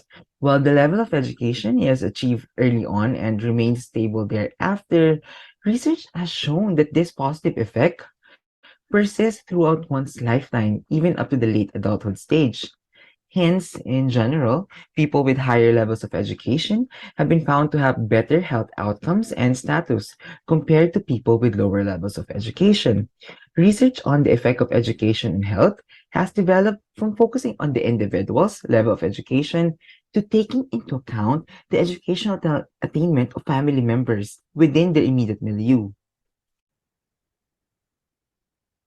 So earlier research has focused on the relationship between parents and education and children's health. This makes sense because parents provide resources and services to their children throughout most of their childhood, and the quality and quantity of these resources are largely dependent on their socioeconomic resources. In this case, resources are seen to flow to a downward direction from the parents to the children. However, an upward flow of resources may also be possible. As children mature, it has been posited that resources can flow from children to parents, affecting the parents' health outcome. For example, adult children with high levels of education can use their resources to secure excellent healthcare services for their parents, resulting in improved health condition. This is especially true in societies where families are highly integrated and cohesive. Recent studies in this area have shown that there is positive association between the education of children and their parents' health. So we now move to the methodology of the paper. So results from the baseline survey of the longitudinal study on aging and health in the Philippines were used to test the effect of children's education on parents' health. The LSAP was conducted in 2019, and it is a nationally representative survey which gathered information on various aspects of older Filipinos, including their well-being, living arrangements, financial situation, health status, among others. So following other studies, we measured education using a 3-point scale that is based on the proportion of children that entered college. So we assigned a value of 0 if the parents have no children that entered college, 1 for if older parents have some of their children entering college, and 2 with when all of the children of the older parents entered college. So to get this value, all the living children of an older person who entered college were totaled and divided into the number of living children. Based on the results, older parents were assigned a value of 0, 1, or 2. So it should be noted that children who became at least first year college were considered as having a higher education. Meanwhile, parental health was measured using 2 different indicators. 1, limitations in everyday activities, and 2, medical conditions they currently have. Both of these measures take into account manifestations of health issues. So for the first one, functional limitations in everyday activities was measured using difficulties in performing activities of daily livings. So under this, 7 activities were considered. 1, taking a bath or showering. 2, dressing. 3, eating. 4, standing up from bed or chair or sitting down on a chair. 5, walking around the house. 6, leaving the house. And 7, using the toilet. So for each activity, a dummy variable was used with 1 signifying difficulty in performing the activity and 0 if otherwise. Afterward, the result of the 7 activities were totaled to create a single value for functional limitations. So we move now to the second measure of health, which is the medical conditions of older persons. So in the survey, respondents were asked if they have been diagnosed by a doctor with different illnesses. So 19 medical conditions were considered in the survey, including cancer, cerebrovascular disease, dementia, high blood pressure, diabetes, and respiratory illnesses, among others. So for each condition, a dummy variable was used, with 1 signifying the presence of the disease and 0 if otherwise. Afterward, they were totaled to create a single value for the total number of diseases. Several variables were also used as controls, including age, sex, type of residence, marital status, number of living children, employment, educational attainment of the parents, and income. So in this study, 2 different models featuring the 2 different measures of health were used. Model 1 used functional limitations in everyday activities, while Model 2 employed the number of diseases of the older persons. So for each measure, multiple linear regression using the independent variable along with the control variables were performed. So here are the results of the paper. So in Model 1, which uses difficulties in performing activities of daily living, children's education is not correlated with parents' health. But in Model 2, we have much more interesting results. Model 2 used the number of diseases of older persons as a measure of health. In this model, children's education yielded significant results. Children's education was positively correlated with the number of medical conditions of an older person. Specifically, having some children enter college increases the number of diseases by 0.28 compared to having no children entering college, holding all other factors constant. This result was significant up to the 0.001 level. Interestingly, the direction of this correlation is the opposite of what you would expect and what has been shown in different studies. Because if you look at it, at the result, you will probably think that having more college educated children makes parents more ill. But this finding should be viewed in relation to the context of the sample, especially when it comes to healthcare access in the Philippines. So in the Philippines, income level plays a significant role in healthcare access. Financial protection, even with the expansion of the country's social insurance program, PhilHealth, has remained limited, leading to high out-of-pocket spending of patients. OOP, or out-of-pocket spending, has also seen an upward trend, even though our neighbor countries have seen a decrease. So in 2014, OOP comprised actually 53.7% of total health expenditure, which means that majority of total health expenditure in the Philippines comes from out-of-pocket spending of our patients. Health inequalities are especially relevant for older persons because they are more likely to develop critical diseases and face financial constraints due to retirement and lack of employment. So based on the LSAP, the median monthly income of older Filipinos is only 3,000 pesos.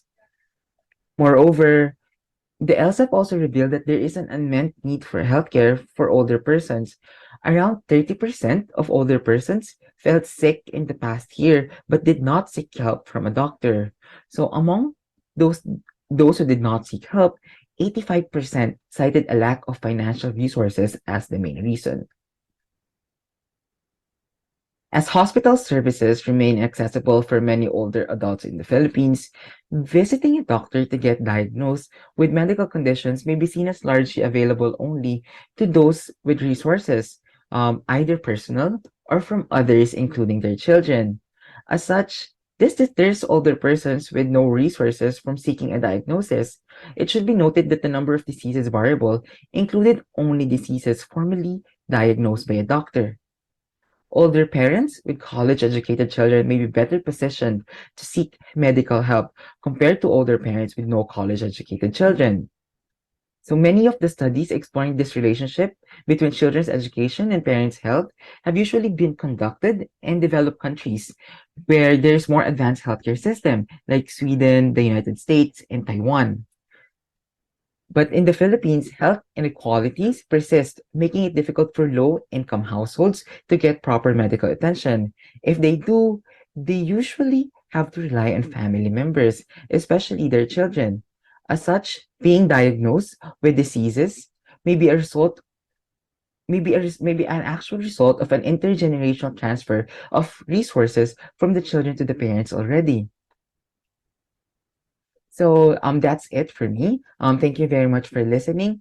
Do note that the results presented are only preliminary. I plan to do more statistical tests moving forward to ensure the direction and strength of the relationship between children's education and parents' health.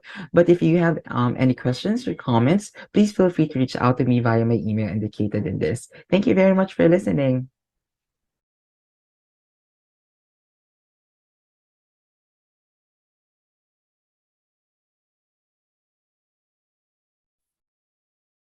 Last but definitely not the least, presenting his paper on deterritorializing pedagogy and learning, may I call on Mr. Marion Adan.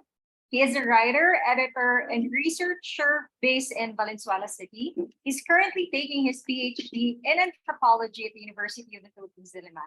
He's a maritime security researcher in the Coast Guard Strategic Studies at International Affairs Center.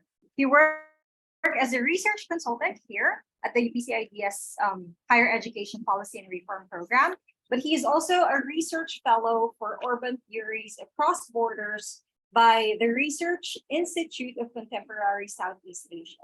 He's also the author of Pagkakatha, ang nasa gitna ng mga alternatibong pagtakas at tangkang pagbabalik, a grand prize winner of the Rebo Press Publishing Grant, published by 8 Letters. Let's all welcome Mr. Marion Adan.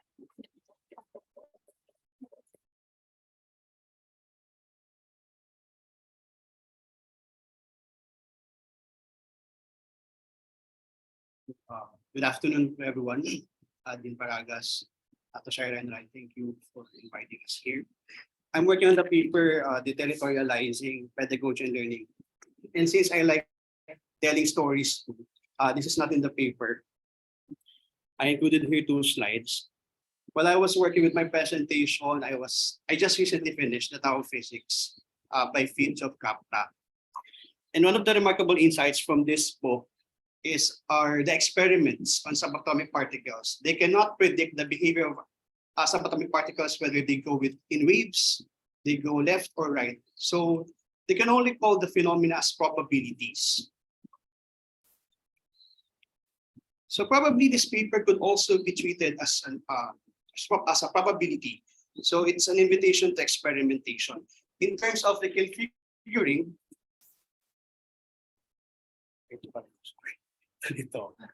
okay. This paper is also an invitation to experimenting in terms of reconfiguring social and spatial relations. So within the indeterminable confines of virtual spaces, we can see how both the teachers and students' pursuit of knowledge takes new configurations of relationships. So next. To add layer to the frameworks that are used by the paper, during the lockdown last pandemic, I think this is around 2021, these posts went viral. So although this is not a new thing or new concept, someone who posted here, this one, considered the contemporary educational system as either aristocratic or meritocratic, or probably both. He argued that most teachers still perpetuate what Freire calls as the banking model of education. He then expressed that the worst part of it all is that education is still about capitalism. It all boils down to earning skills and knowledge that can make you earn a living, etc. So the paper also aims for mapping social orderings. So when social, cultural, and material dimensions of space are treated as co-occurring and mutually constitutive, we recognize a social spatial differentiations through which people are located within particular spaces and as described with particular social orderings of who they are, what they can do, and how they can be. I hope this can be further illustrated later through graphs. So for the preliminary questions of this paper, what new normal dynamics can be observed between the teachers and the students, and from these observed dynamics, what can be reconfigured as a collective attempt to rethink and reassess new pedagogical and learning possibilities. For the meantime, this collective is just a big word because I really need more data to support this thing. So let's look at the following concepts on which the paper can be looked at. So first, the first concept or the first conceptual or theoretical framework of this is the deterritorialization in education. So imagining the territory, according to Battalion Ronick, is synonymous with ownership of close subjectivity itself and by being a set of representations that follow on a series of stereotypical, dogmatic behaviors perpetuated for centuries. What is proposed is the discussion of dislocation and existing pragmatic specialization between the teacher and the student and between teaching and learning. Next slide.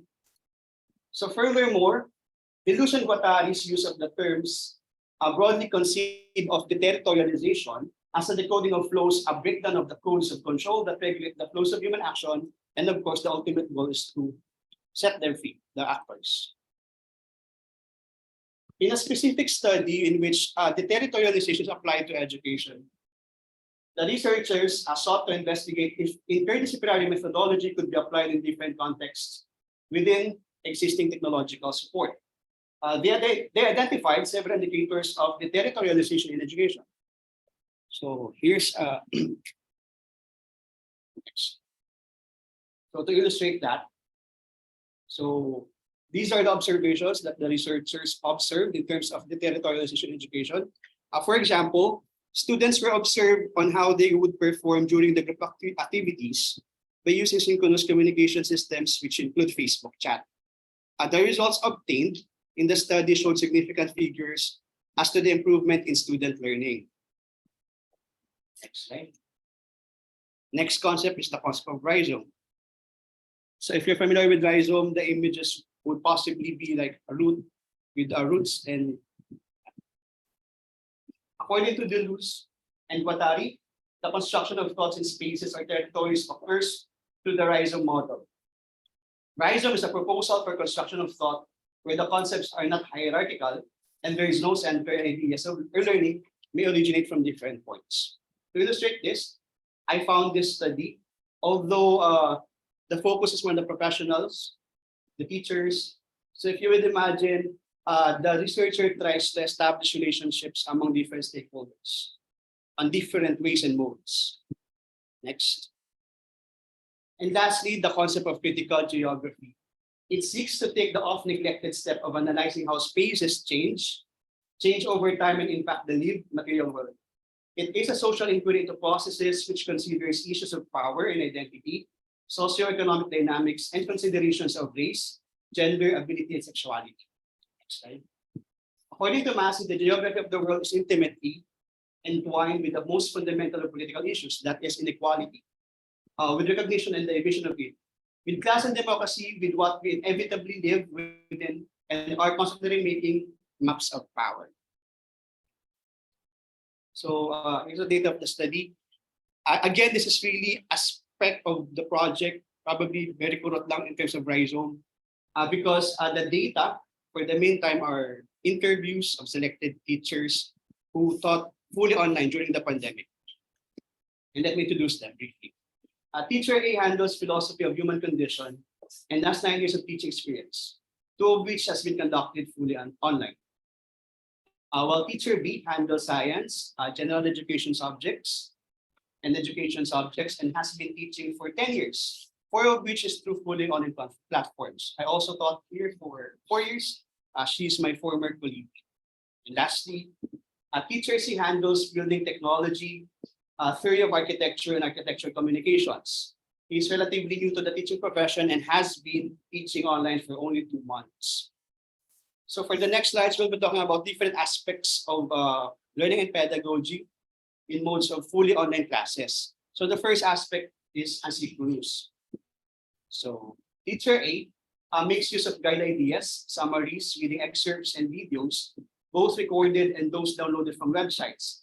All of these are made accessible through an online learning management system.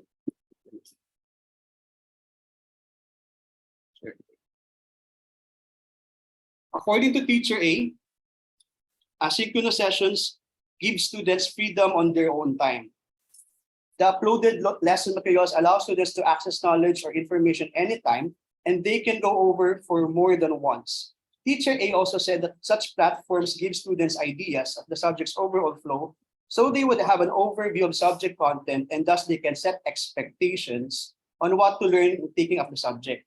That's the ideal purpose of having all these asynchronous modes of learning. However, most students are not disciplined enough. Those are his words.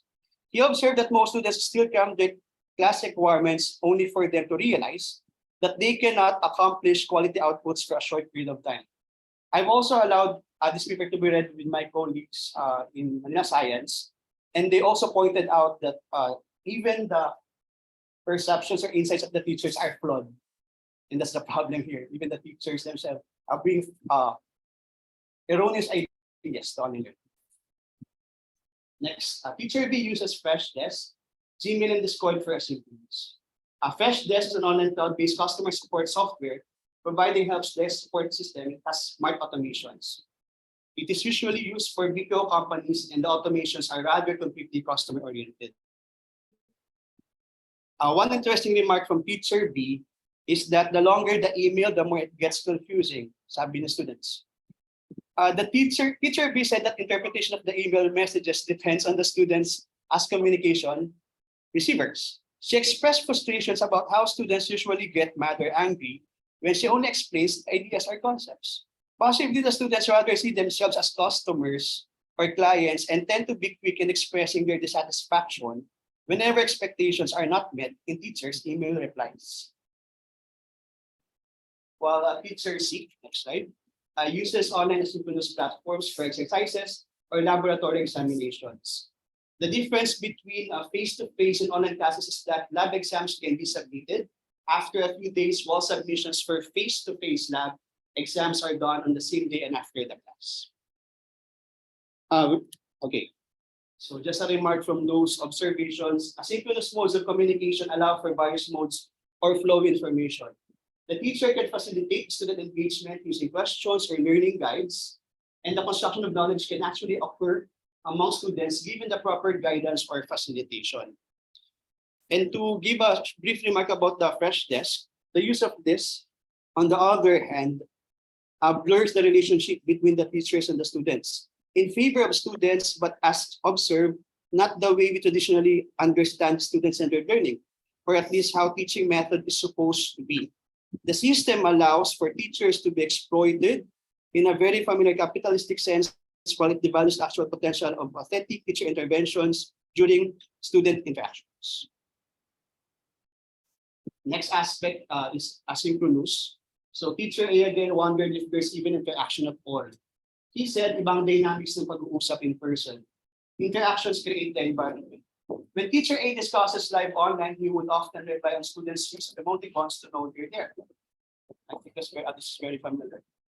Many students were observed to prefer having their cameras off during live online classes, and teacher A asked how synchronous sessions can be more democratized. Next. Furthermore, sabi ni teacher, bumabalik sa idea na teacher ang maglalabas ng lahat. He also shared the idea about refracted learning. The idea is about letting the students divulge the specifics rather than the teacher instructing, but the current observed dynamics during online classrooms are far from achieving this.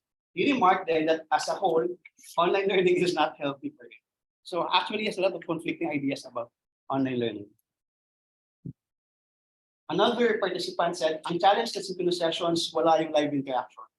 You don't see their faces. You can only see windows, di mo nakikita yung facial expressions, nuances na tinatawag with regards to public speaking. Andito tayo ngayon sa Masco.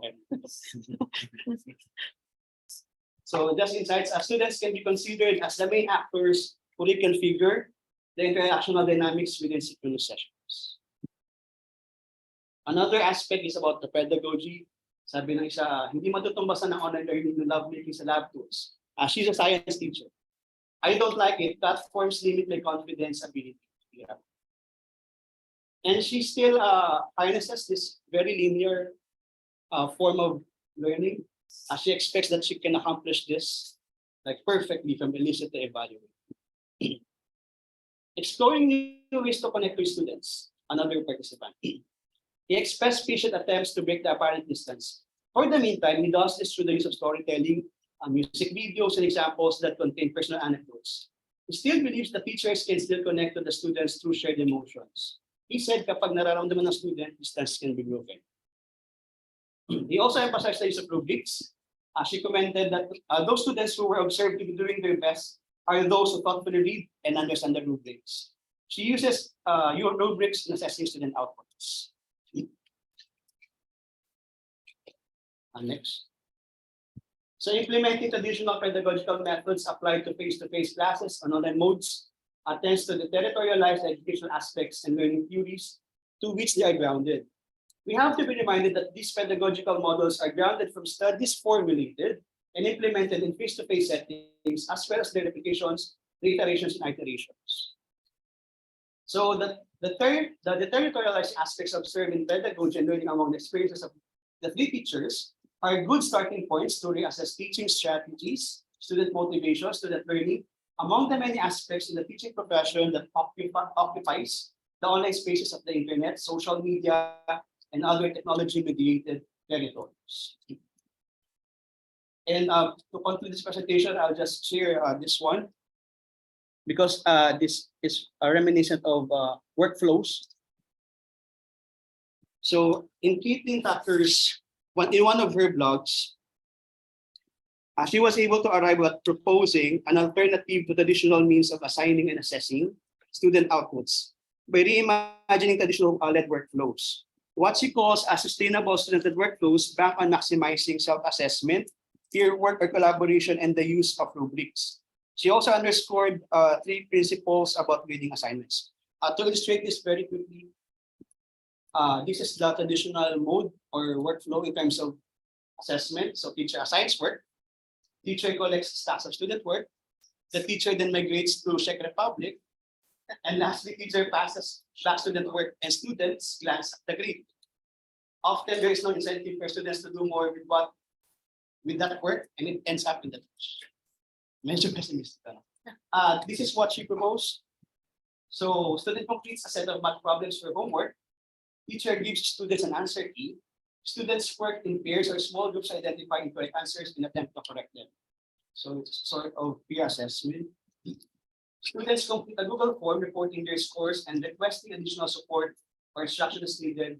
And instead of collecting and grading homework, the teacher uses the data collected via the Google form to plan future lessons to meet individual students' needs. Another is this one. This is about writing. So she also believes that Grammarly can help in assessing the works somehow. And lastly, last slide, understanding the intricacies of teachers and the relationships within the web of online classrooms, the flow of power and the dynamics of relations leads us to reimagining new classroom workflows. This also acknowledges the significant role of students in co-constructing knowledge. Their empowerment, grounded on the understanding of critical theories, such as the territorialization, rhizomes, and critical geography, liberates their being, their role, and their participation in the learning process. In the references. Oh, thank you.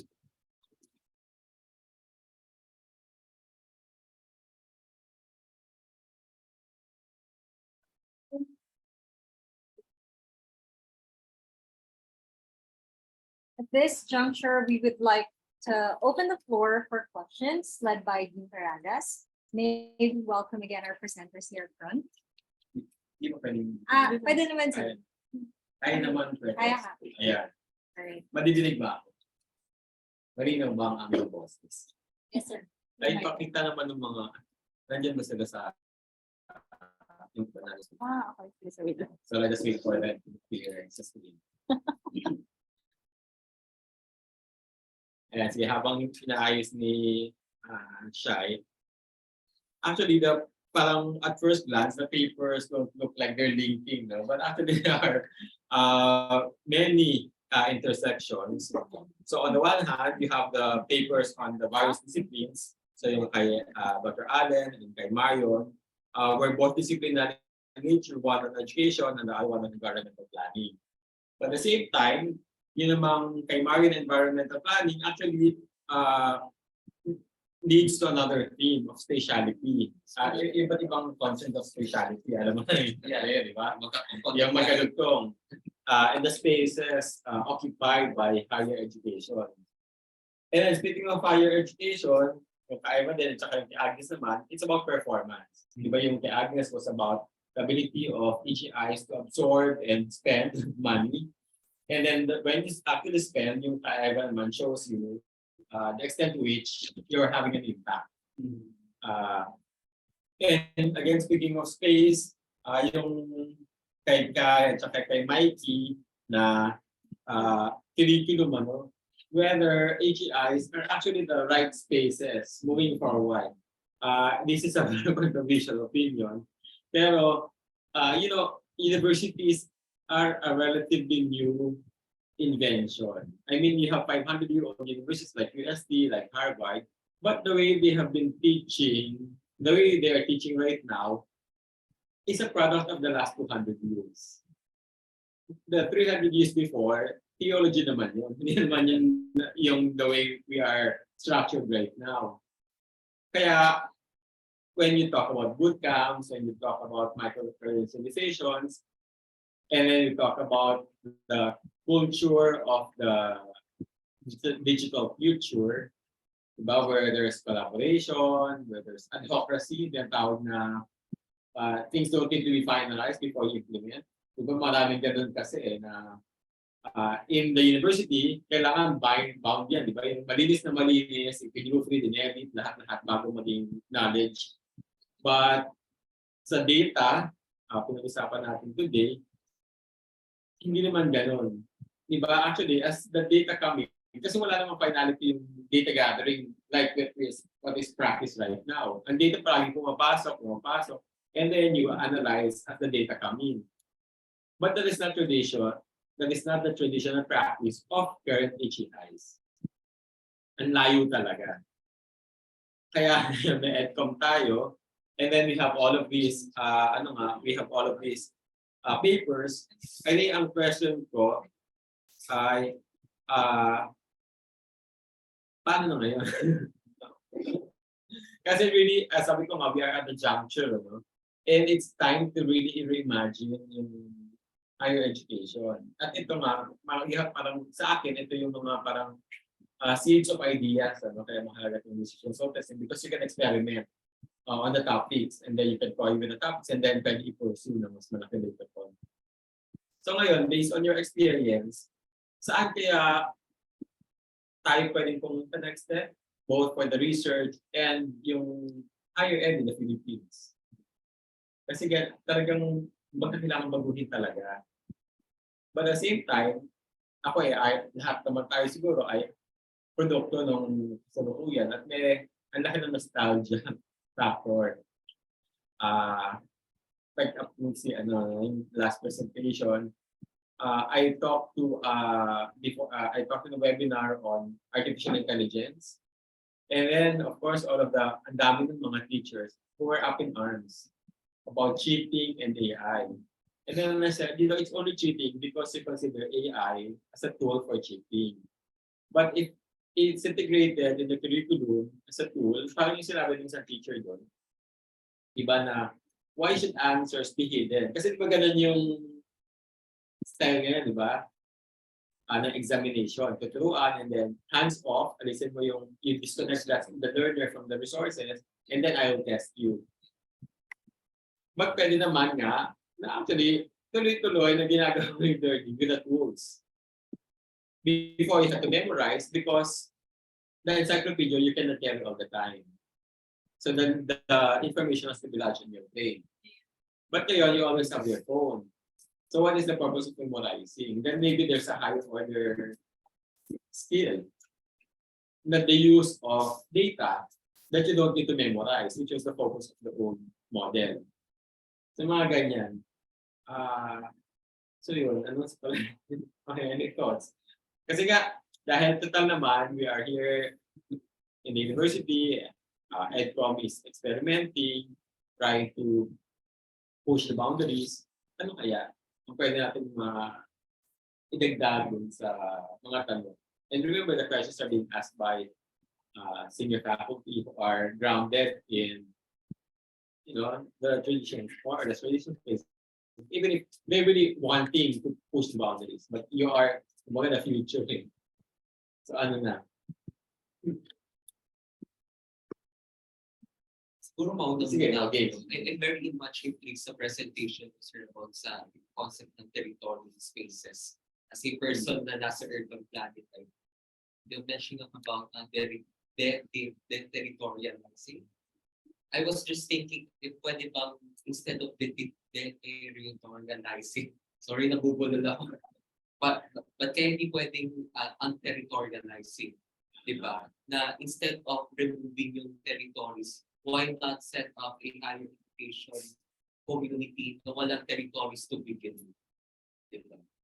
Bakit kailangan i-deterrorize? Kung pwede naman wala talaga territories to begin with.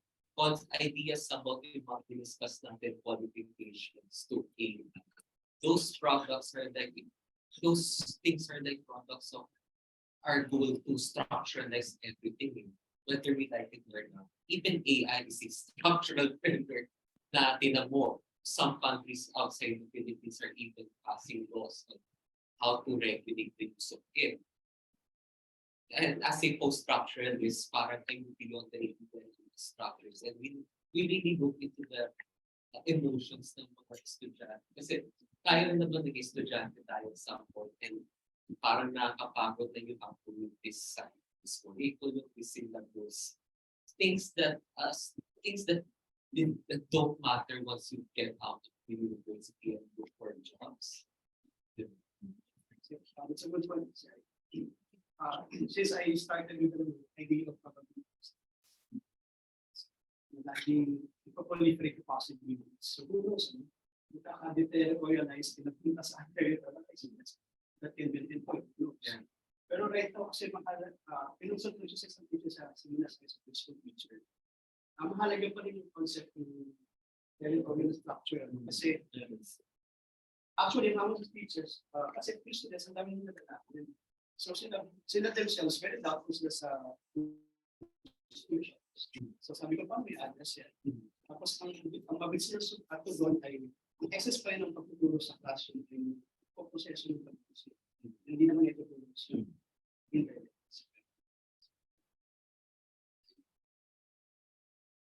Yan, so, mga new ways of thinking, of learning.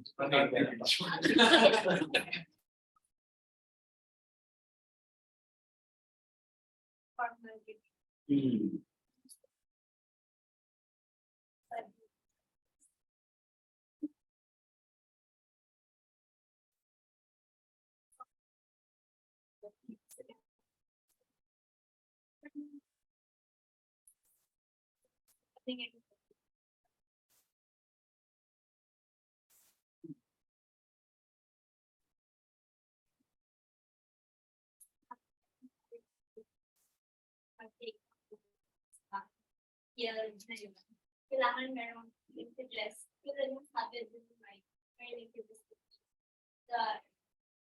You're not just apply, you're just the HEI, and you're looking at the management. And also the state police.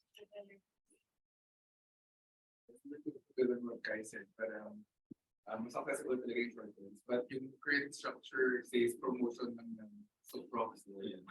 It's okay na kailangan nila ng MA. Or do you need an MA or gusto ba ng functional na bootcamp para mas mabalik ka pag freshness or mag-boost ng learning tools like to that be more useful for your students kasi MA ka ng matagal is we're not sure of the quality. I guess parang instead of like instead of protecting against the tool, like let's just embrace it. And how can you make this part? Pero papalik nga ako dun sa tanong na ito ba yun? Ito bang higher ed in the future? Because there will always be higher ed, right? As opposed to basic ed. But the question is this the higher ed of the future? Team for next. Oo. Exactly. Then nandun na tayo rin talaga because it's with industrial revolution, number 4, mga ganyan yung and then, pero ito namang university system is a product of the industrial revolution version 1. Hindi nga 2 or 3, number 4 na. Diba? Talagang first stage industrial revolution itong university setup na ito. Nakaka-adjust lang kasi yung 2 and 3 are just parang late stage capitalism. Pero ito ngayon, magpapasok sa new forms. No? At iba na yung values. Nabanggit kanina yung mga values. No? So sa inyong interaction, siguro yung next question ko, yung values, palagi na mabanggit yan. Ano pa yung values na dapat natin i-pursue o i-foster sa higher ed? We need us to be open with partners talaga, for me. Kasi just by looking at your CUP system, for instance, I just found out na aside from ASEP, ASEAN, UNIN, ang dami palang mga regional education organizations that we're not part of. Again, we're part of. But there are some other organizations na for some reason, dapat partner tayo, but we're not. So, is it because medyo may reservations pa ba tayo when it comes to interacting with our colleagues outside the country? Which I don't think is the case kasi a lot of students these days are really interested to participate sa mga exchange programs. Dito lang sa UP. Kakapatayan para sa slots for exchange program. So, I don't know what's stopping these people sa administration from it. Kasi if feeling ko i-release later yung idea ng rankings, yung problem of semantics about rankings. Porket number 1 ba ako, does it mean it's good? Or maybe because nadala lang ako sa dami ng research and all, kaya it may be number one. It's an open story sa amin sa Department of Political Science na even if nasa 101 to 150 ang UP lang sa Polsai, nung nakipag-interact yung mga professors there with other colleagues outside the country, parang, kung pansinin na ibang nga talaga yung pedagogy na ginagawa namin sa UP. So it's not about ranking. So maybe there's a problem of semantics. And again, going back sa territory question, problem of semantics na yung sa MOOCs na kailangan pa bang i-label siya ng MOOCs and may sarili siyang character involved. Or let's just encapsulate and i-catch all mo lang. And i-define mo na lang na part ito sa malaking. Kaya lang challenge yun. I mean, you talk about ranking. Of the territory.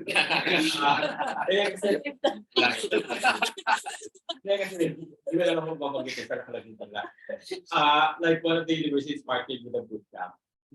Parang UP as an elite institution, sinong bootcamp ang kanyang counterpart? Parang, kumbaga, may pride kasi siya, the number one, ganyan to ganyan. And then parang fly by night, yung bootcamp. Kasi di ba, these are businesses, private entities, usually small scale pa. And then meron namang relatively may acknowledge na. So yun, di ba yung parang leveling ng upstart as opposed to the elite. Yun yung, kumbaga, partner ka talaga dyan. Parang yung university mo 100 years na, ito 5 years old pa lang. Pero it's a story of the new rich and the old rich, information-wise. Diba? Yung university, yung old rich, and then yung bootcamps yung new rich, na fountain, pero parang wala pang class. Wala pang pedigree. Paano yun? Kaya, yung naisip ko, kaya talaga yung pag-partner sila. Parang ang daming tataas na kilay. Alam mo sa akin. 10 years. Doon, tungkol dyan, parang class system, education. Preparasyon doon. Yung values, yes. Para sa kasi, malinaw na lumalab yung structures ng HDI. At may papaliwanag pa rin ng lahat through material conditions. For example, yung trabaho. Ganun pa rin naman yung mindset ng tao. Not mindset, yung need mismo. Ano na talaga na pag nag-aaral ay para magtrabaho. And ma-observe naman on the side ng mga nagpaprovide ng trabaho ay sila yung imayakap dun sa skills-based talaga at matanggap sila. The graduates, talagang skills yung performance-based. At kahit naman mismo ba ko yung nagpapapromote, nag-aaral din para sa trabaho. So, I guess, yung ibabalik sa argument ng mga structures, medyo nabawal ang appeal HCI kasi as much as I have these skills, alam ko sa gusto na aral ko sa partnerships, I can be employed. Para saan pa ito? Pag-aaral ko ng higher education. So, I guess, very material or economic. Interesting yung sort of gatekeeping part of the prestige and what gets you employed. The prestige from coming from a particular institution. Maganda yung word na sabi ko sa yung malamang na yung. I mean, talagang if you did yung fresh na upstart pa lang, talagang baka tataas ka at kilay. Actually, yung gatekeeping nga yun. Ano nga rin yun, exist rin yan sa mo. Yung provider mo, ganito ganyan. May level of judgment rin. So parang may tension between making it accessible for everyone. Pero pag sobrang accessible naman, hindi naman. Lahat naman ito pwedeng access. Parang mga dito rin, kasi parang ano ba yung purpose ng each layer? Pero di ba ka like Sparta, meron silang parang entrance something? May qualification. So, hindi siya parang Coursera na lalaging ka lang. May konting boost. So, relatively easier. Already na close to complete na 30,000 na. So, mas yun yung ano din.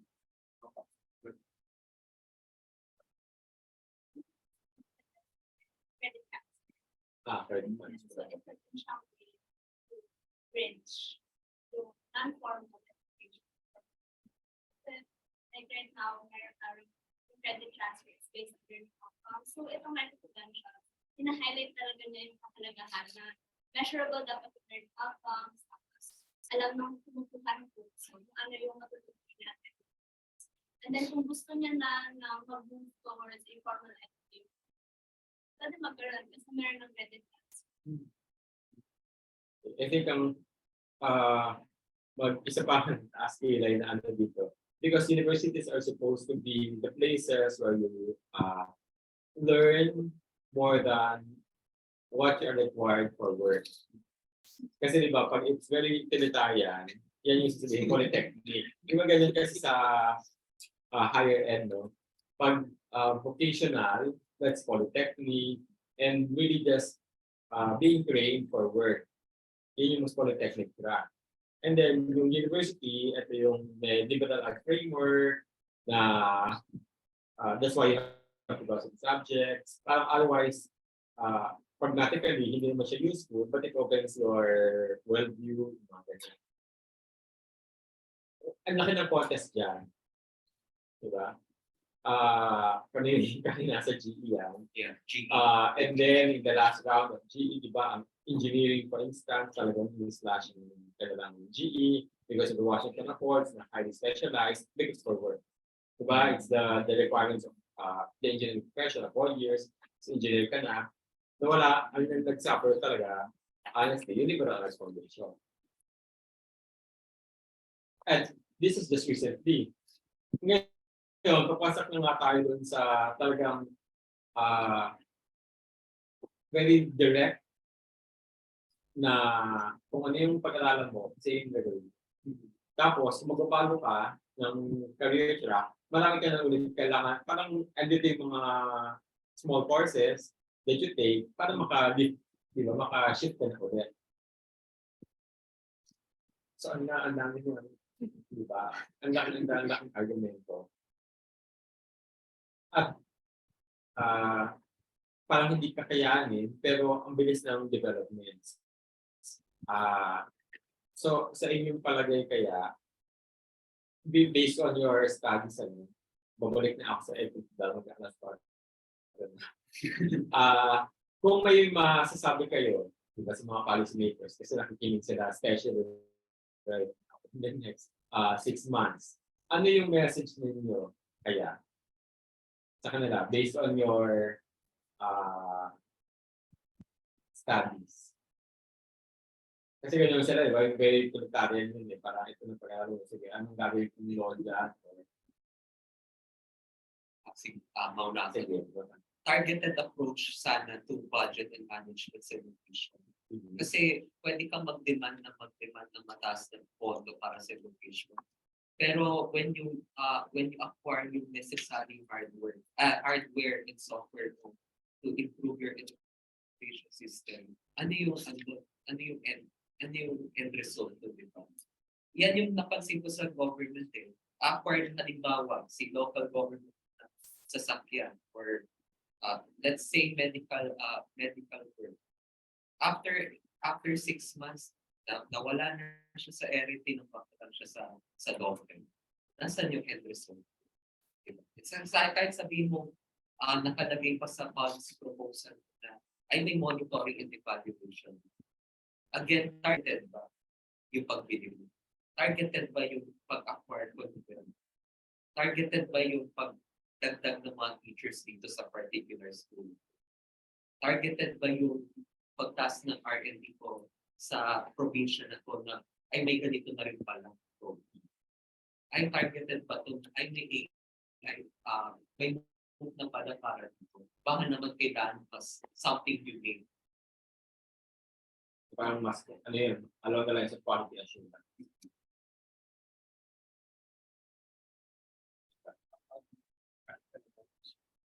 Siguro sa policy makers, lagi buksan yung tenga at doon sa findings ng research.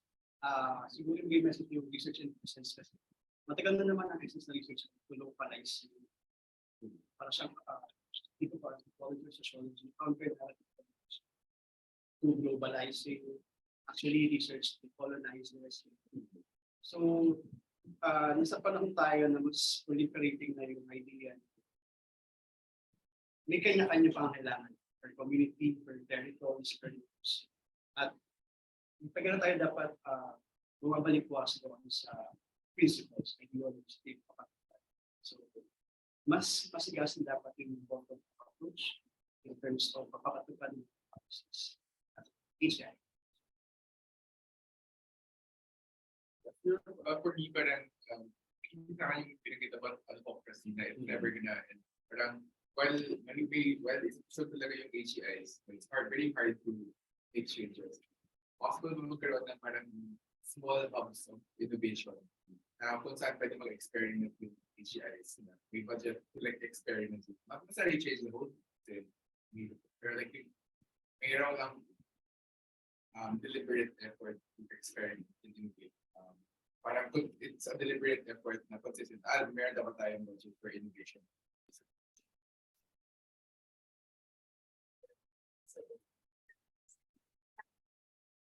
I guess part ng policy review ay giving stakeholders. I guess needs assessment of order for policy makers to get realistic and targeted approach. And also, yun na, Philippines having like collaborations like SUC, private higher ed, ay mga bring up education.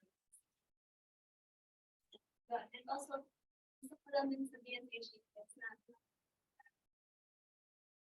keep basically. Kailangan din natin mag-involve based on teaching, types ng credentials. So, pwede din naman nila i-offer sa iba. So, like, for example, as part of their public service, pwede sila mag-offer Like talk learning. So, yeah, for lifelong learning. And ang isang unit ng so, we think we can build. Okay, so I think that's it. Maraming salamat sa inyong lahat. Thank you.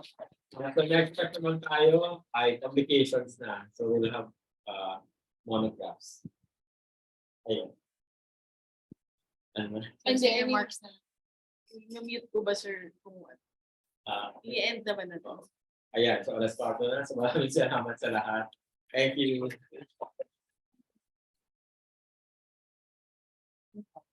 Mute ka na. Yeah.